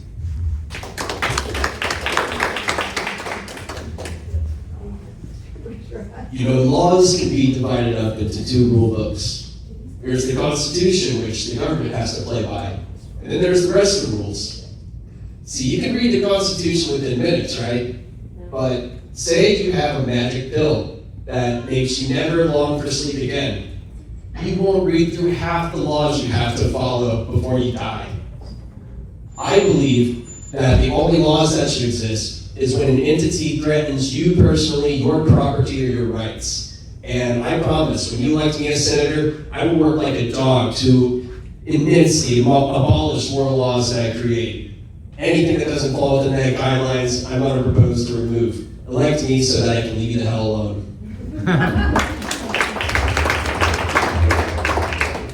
That's probably my favorite answer, I'm just going to be honest. You have a neutral third party up here.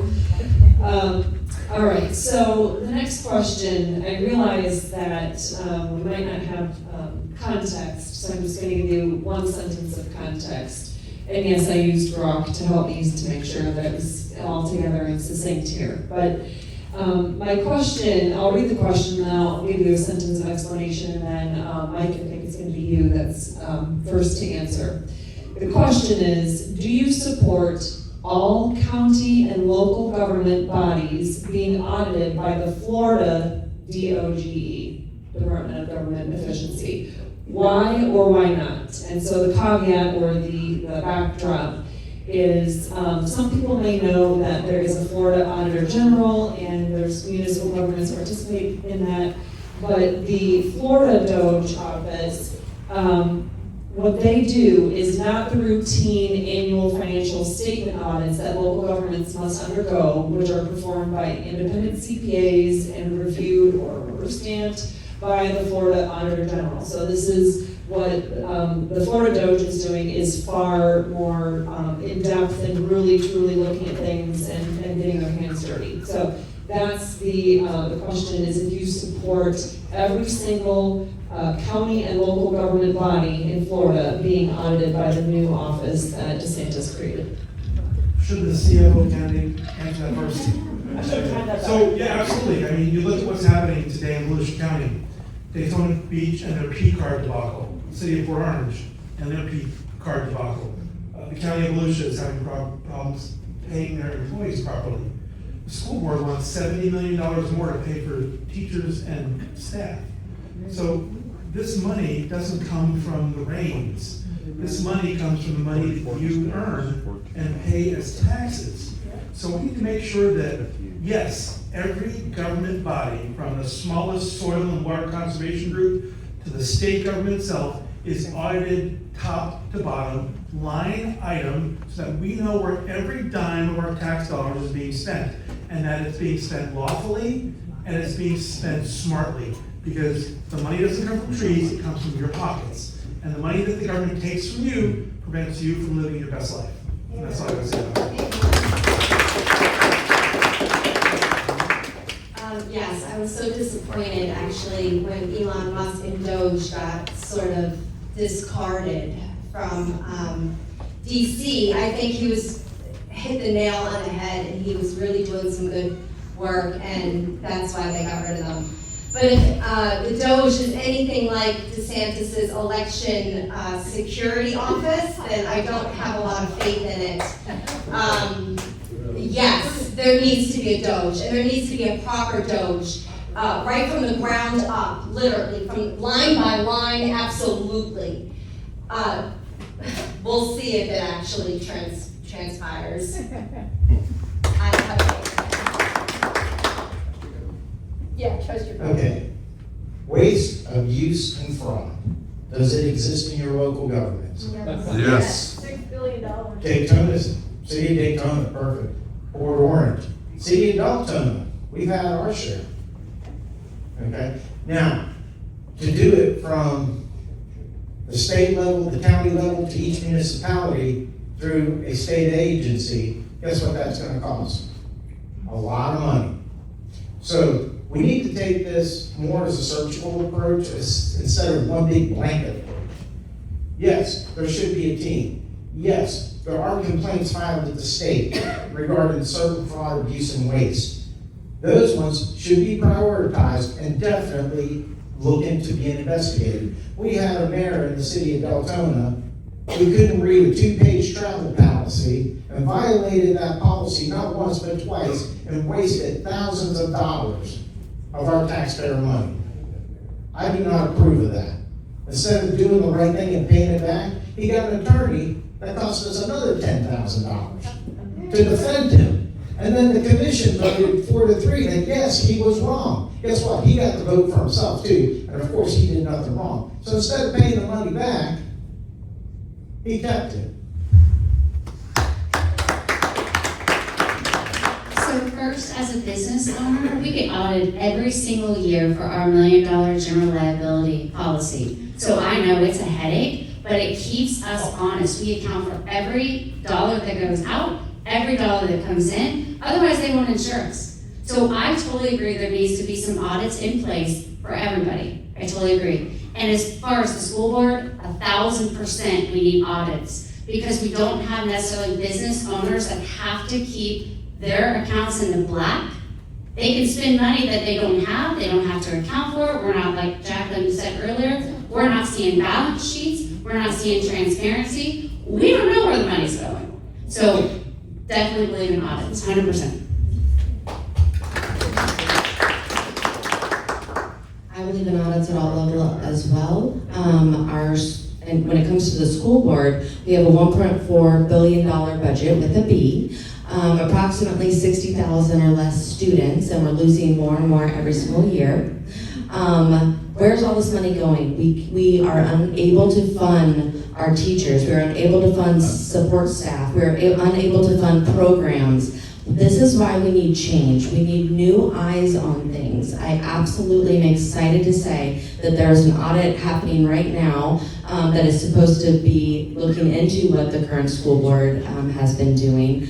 When those results come back, we need people in those seats that do not have dirty hands. We need people that are going to see the results of that and make real changes, and I will be one of those people. Thank you.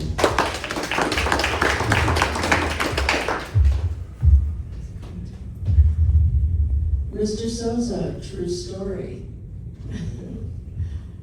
Audits, yes. Big balls, no. Well, let me tell you what's happening in Ormond Beach. We got really smart and we decided to do a self-audit this year.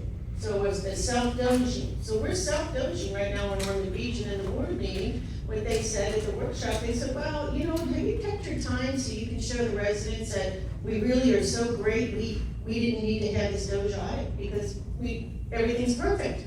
Well, you're the fox in the hen house with me. I don't know what to tell you. So what I'm saying is I have formally requested a Doge audit from Tallahassee, not that we got one, but what we also need is resident involvement. We need residents that are looking at line items as well. We're gonna hold them accountable, and we're not going to allow them to get away with those Amazon charges that I've looked in the Febreze. We have more Febreze at the Ormond Beach City offices because I am looking at every single checkbook. We cannot find out where things are going. And we also have a lot of candy there too, so just so you know, I'm 100% all for those audits. I am for an audit. I don't know if the state doing the audit is the answer, but we definitely need one in reference to our self-doge in Ormond Beach. They presented numbers to the committee. I went back through their transparency portal and the numbers were incorrect. I sat in on the second, I made staff aware that the numbers were wrong, and after multiple emails, I was acknowledged. I sat in on the second Doge meeting. Staff did not even tell the advisory board that the numbers they were given were incorrect until I questioned it during public comment.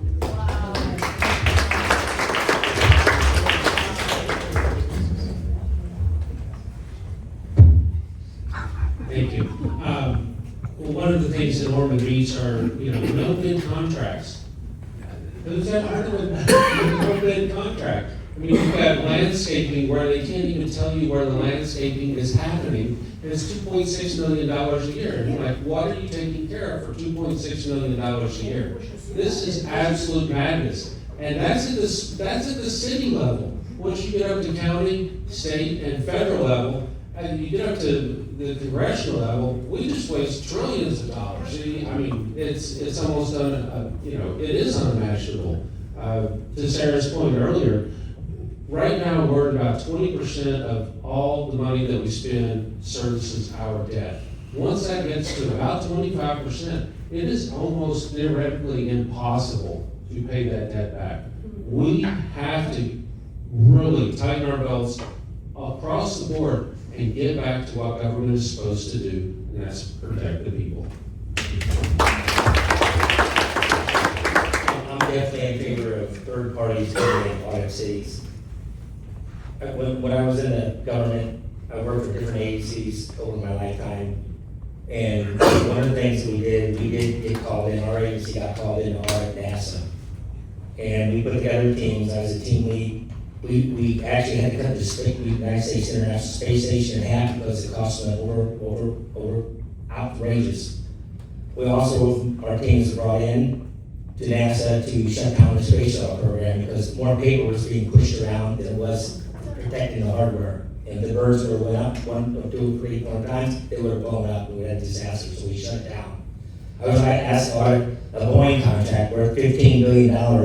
We saw more paperwork going around and all the subcontractors were building hardware like the robots you see right now, the drones, etc. But Boeing was spending money just passing paperwork out, we shut it down. I think the same thing goes on with local governments because I listened on several city commissions and it was the same thing. Thank you, God bless you. I disagree. Audits are time consuming and they're very expensive. And if you're looking at the state auditing local municipalities, to me that sounds like the federal government auditing states. You don't want the federal government involved in those local decisions. Now if the state needs some help and says, hey, will you come help us check on this, that's one thing. But you have no idea of the amount of time and expense and waste that is going to be incurred. The state is auditing every single line item of the municipalities.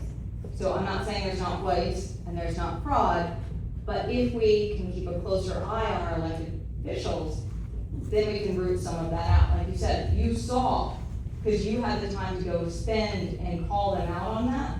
That's what we need. We need a federal government that shuts up, gets to work, stops grandstanding, so that you can take time and get to know your local leaders and make sure they are doing the things at the local level that affect your day-to-day more. If they can audit me, why can't we audit them? The real question here is, I guess the real situation, in the last 5 years, you've seen a real uprising on spending, and we're wanting to hold people accountable. 6 years, the budget goes up 50, 60, 70, 80%. You need to justify that. We're not getting new roads. We're not getting anything that is justifying the increases. So when you have situations like that, an audit is the only way to justify where your money's going. Citizen audits.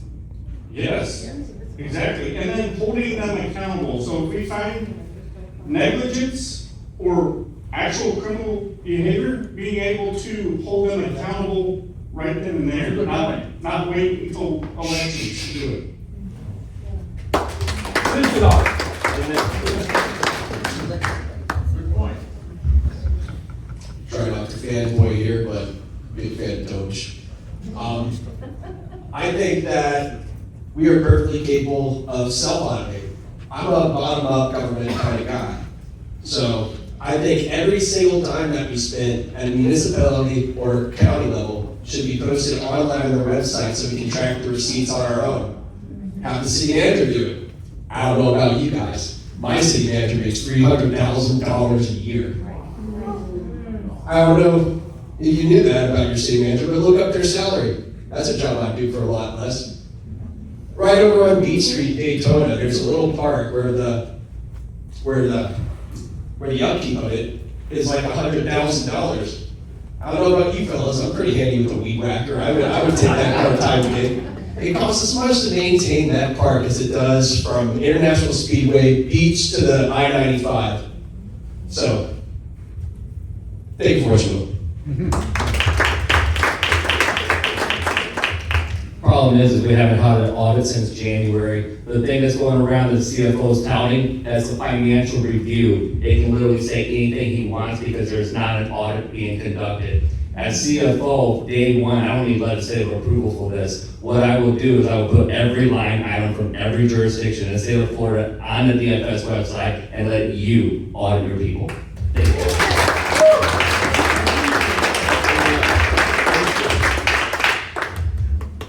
All right, sorry, Gabe, that's my new favorite answer. He just surpassed you with that one. By the way, the constitutional amendment I wrote that I mentioned earlier for the state of Michigan, if it would have made it to the ballot, it had elements in there of all government documents being on the websites automatically, so you don't have to do a FOIA request and you can audit as a citizen yourself. So. Question number 7. How many candidates are in your race for your particular seat, And what qualifies you over your opponents for this very important position? I have two other candidates in my race. One of them is already in the seat. He's a lawyer. I'm better because he's a lawyer. How many lawyers have actually let us down that serve in government? I'm so tired of it. Guys, I'm a nurse. I'm a retired nurse. When someone goes into nursing, they do it because they care about other people. It's a selfless job. You're not looking to climb some ladder. You're not looking for recognition. None of that. It's selfless work. Trust me when I tell you, I will be there to be your ear, to be your voice. Period. The other woman that's running, real quick. She is a professor at Stetson University. No. That's all I have to say.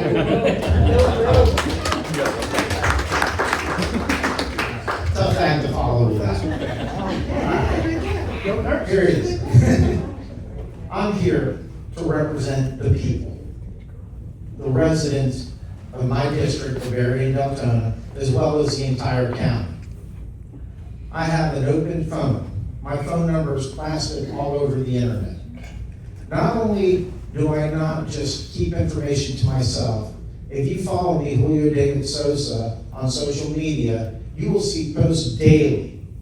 It's just not about government, it's about information and sharing information. And one of the biggest things I like to do is share information. If you like what I have to say, read it. If you have a comment or a concern on it, send me an email. I'm going to look to reduce taxes, mitigate flooding, and improve our infrastructures.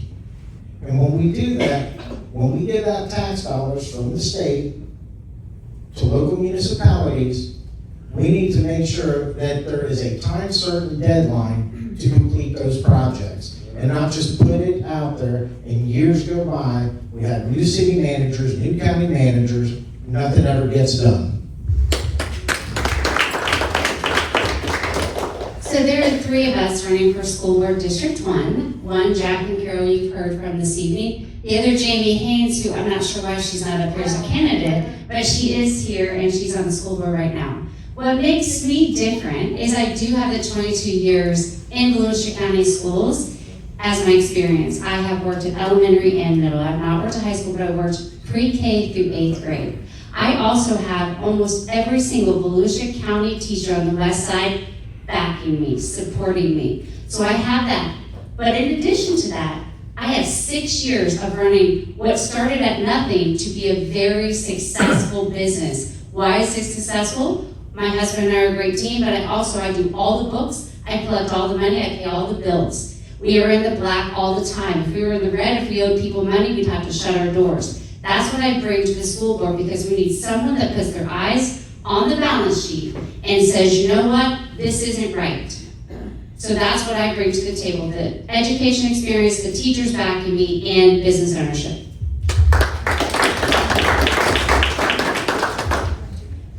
There are, like Brenda said, three of us running for School Board District 1. One of my biggest strengths is that while I have been very involved locally in education, it has all been with teachers, with education programs such as through the chamber, running School of Government. I have a lot of experience on community boards and also nonprofit boards. I know how to do this job. I know what needs to be done. Our current school board has totally handed over their authority to the administration of the current superintendent. We need to take that oversight back. We are an oversight board. We need to do our job. So I definitely intend to do that, and to and then also, while I have been peripherally involved and involved on campuses, I have not been involved at the district level. I am not beholden. I do not have these old relationships. I don't owe people favors. You scratch your back, or you scratch my back, I'll scratch yours. I do not have developers. If you check my donations, no money is coming from developers. I don't answer to anyone except for the voters, the parents, and my staffs. So the teachers. I want to be the voice for all of the stakeholders. I am unbeholden, and I think that really is what gives me the edge that I need, because I'm not scared. I will say what needs to be said. I believe in the power of pulpit as well. Yes, I'm just one vote on the board, but a lot can be done when information gets out to the stakeholders and to the public. And I will not be scared to get the truth out and be transparent. Thank you.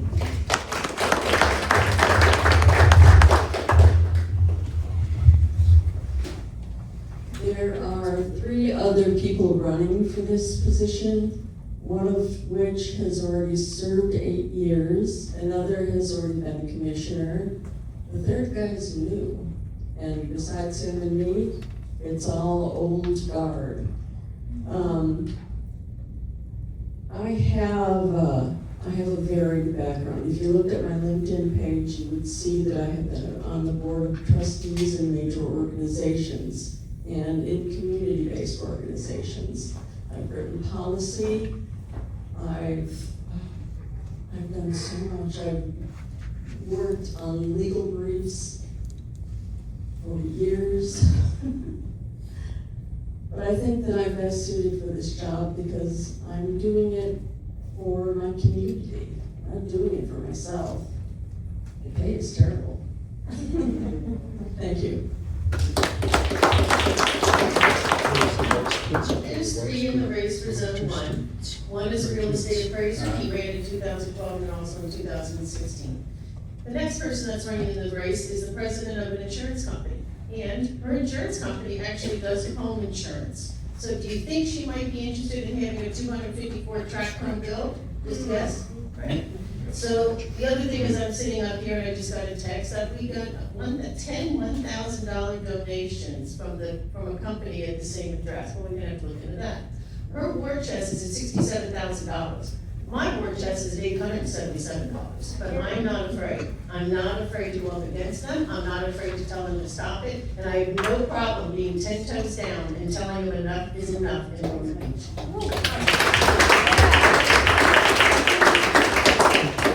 I have one candidate running in Zone 2 besides myself at this time. I feel I can bring to the office, as far as I know, I have nothing that can keep me voting on any issue that comes up before the council, unlike the other candidate. He works for a insurance company which puts bids in with the city. He actively advocates for his company, even though they cost money for the city. But then they step away and don't vote, but they're actively endorsing them. I think this practice needs to end, and we need a direct line in the sand.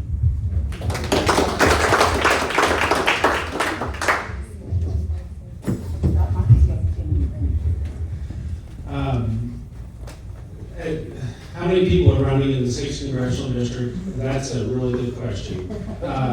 There are about 7 or 8 that have declared. 1 has dropped out.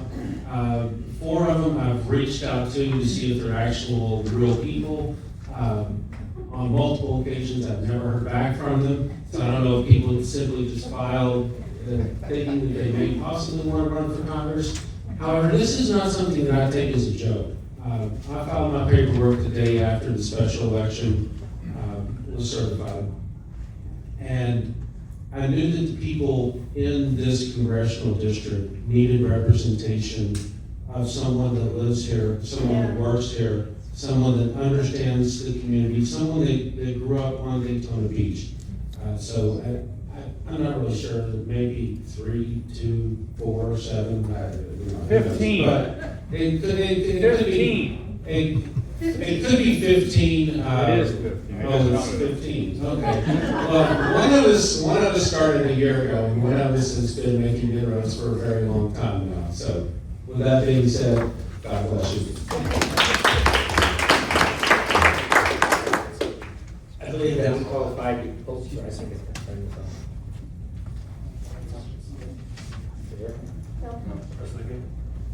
So die.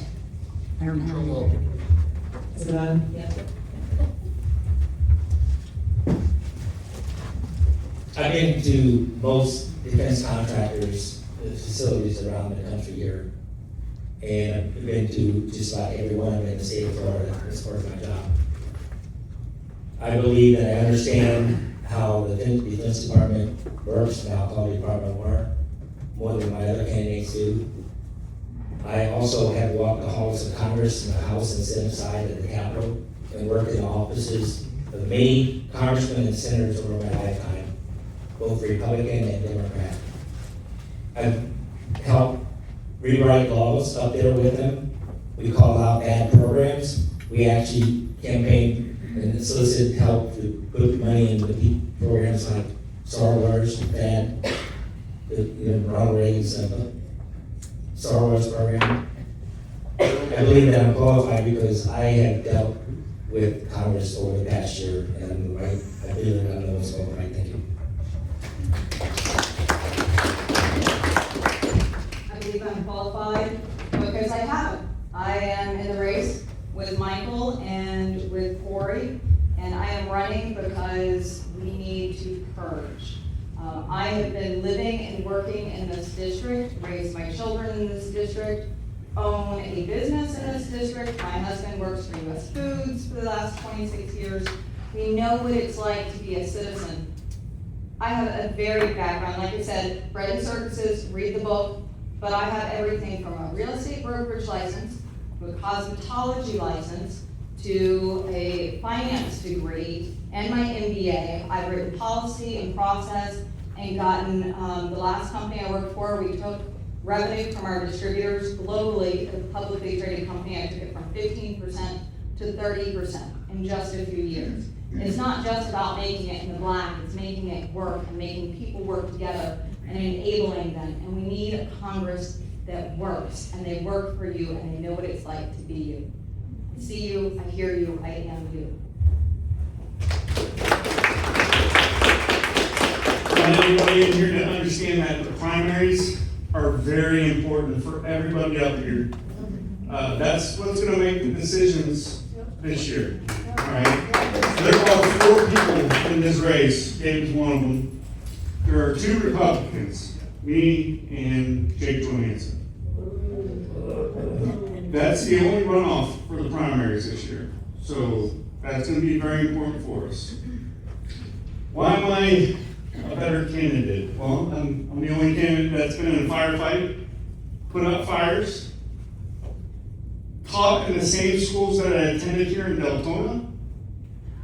I have an insurance background. I sold my insurance brokerage in 2016. I have a very diverse background. I am a business owner currently. I have employees. I see things that happen here on the street immediately, not 2, 3, 4 months down the road, and react to that. But thanks.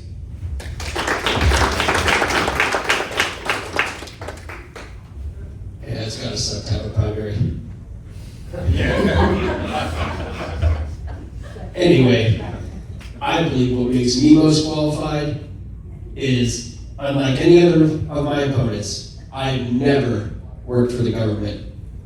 The idea of having my salary just completely funded by involuntary transactions sort of gives me the ick factor. So, one thing I'm going to do is I'm going to accept 0% of my salary. I'm going to give it all to spay and neuter and no-kill animal shelters. Furthermore, I want you to think about something because I get this argument a lot. I cross every election party lines to vote for Republicans. Give me a chance. Cross your party line to vote for me. The only wasted vote is a vote not cast for your first choice. Look at my platform online, and if you believe in me, please give me your vote.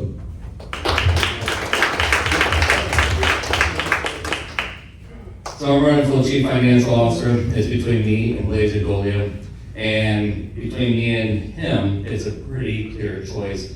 He is a gambler, and when he was a state senator, he voted to strip you of your constitutional right to court. If you have citizens insurance and they deny your claim, you cannot file a lawsuit because he said you don't have the right to court. I don't believe in that. Unlike him, I have a degree. I actually have a doctorate. Unlike him, I actually fight for Eddins. Unlike him, I believe in integrity, transparency, and accountability. When he was taking donations, I was in Iraq and Afghanistan fighting for this country. He got over $500,000 donated to his campaign from insurance carriers. Do you think he's gonna hold them accountable? No. The only reason they donate that much money to the guy who regulates them is they want him as a puppet. And if you vote for him, that's exactly what you get. Thank you.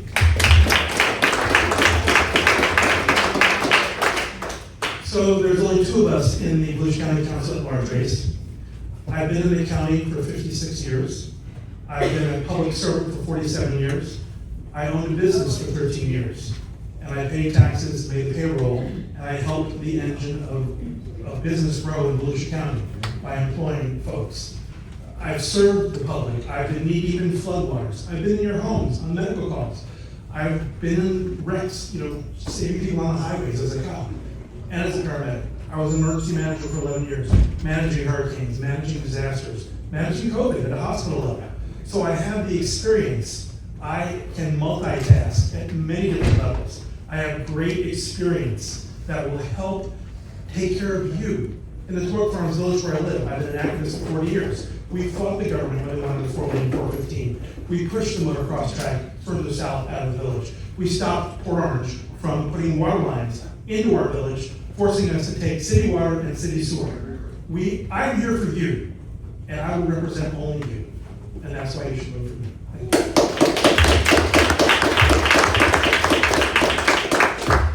Okay, so the candidates, well, with one missing today that we anticipated, actually two total. But my math was a little generous, and then some of the candidates answered very quickly at times. I think there was a 2-word response at once.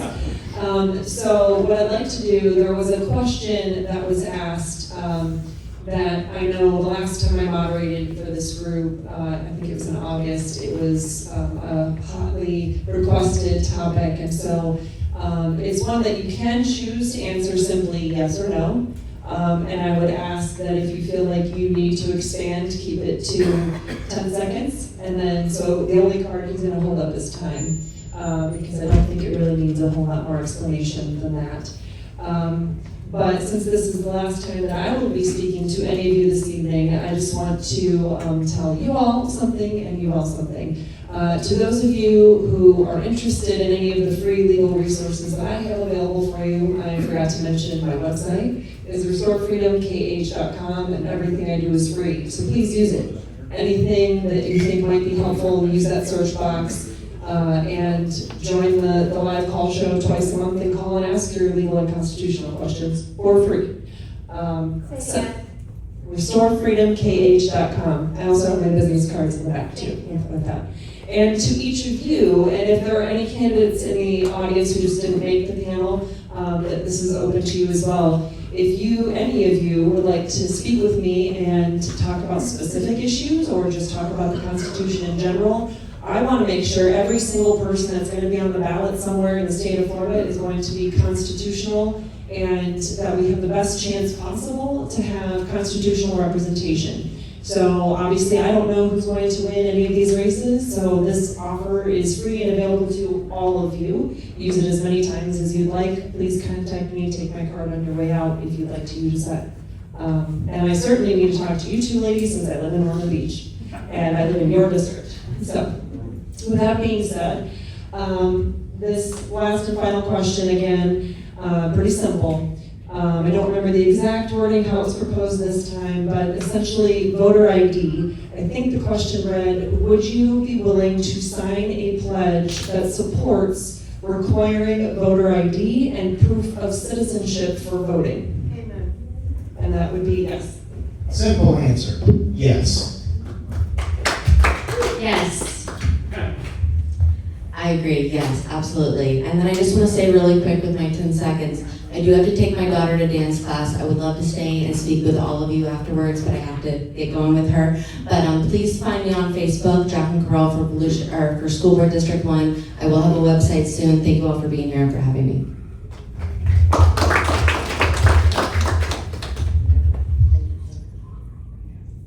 I think it's a little more complex complex than that. I think that there are a lot of married women that would be left off the voting rolls because they changed their name when they got married. So it's a little more. And you need something else in terms of citizenship? Yeah.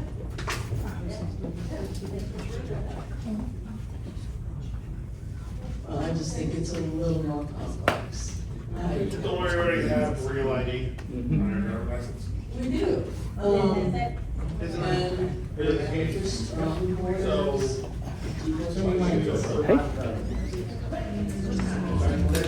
All right, next person, please. Thank you. Candidates.org.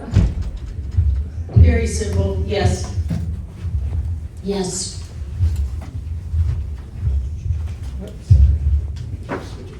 You should have your running shoes on today. Yes. Yes and yes. Absolutely. Absolutely. You see the thing is up, Ken, yes. Yes. 100% yes, thank you. 1,000,000%, and I've been fighting in Tallahassee for the last 6 years just for that. Thank you so much to everybody. I think that was everybody that answered that. Yeah, everybody. You can send that to your website. All right, so. Are you for passing the Save America Act too? 1,000,000%. All right. We only had 6 years. Only. Are you ready back there, Stephanie? Okay.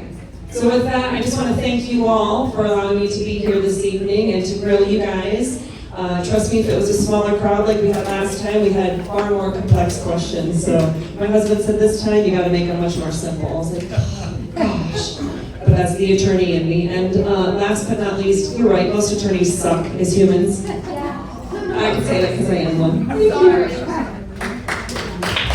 Thank you. Give it up for our moderator, Mark.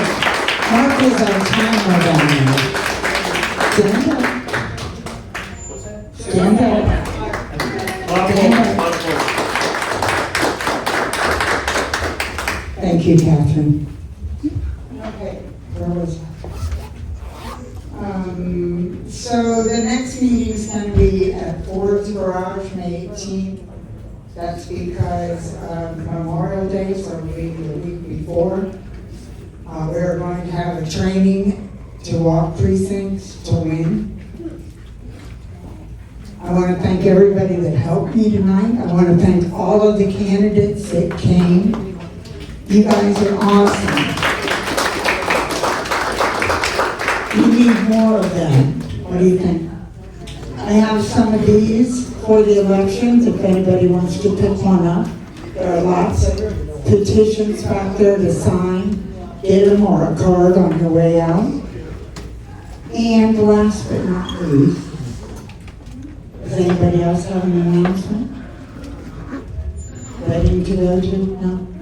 Okay, 50-50.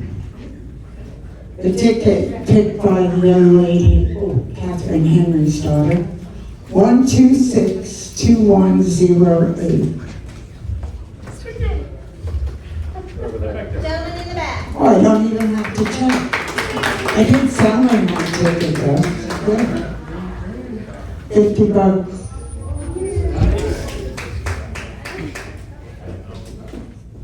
Thank you. Yep, that's it.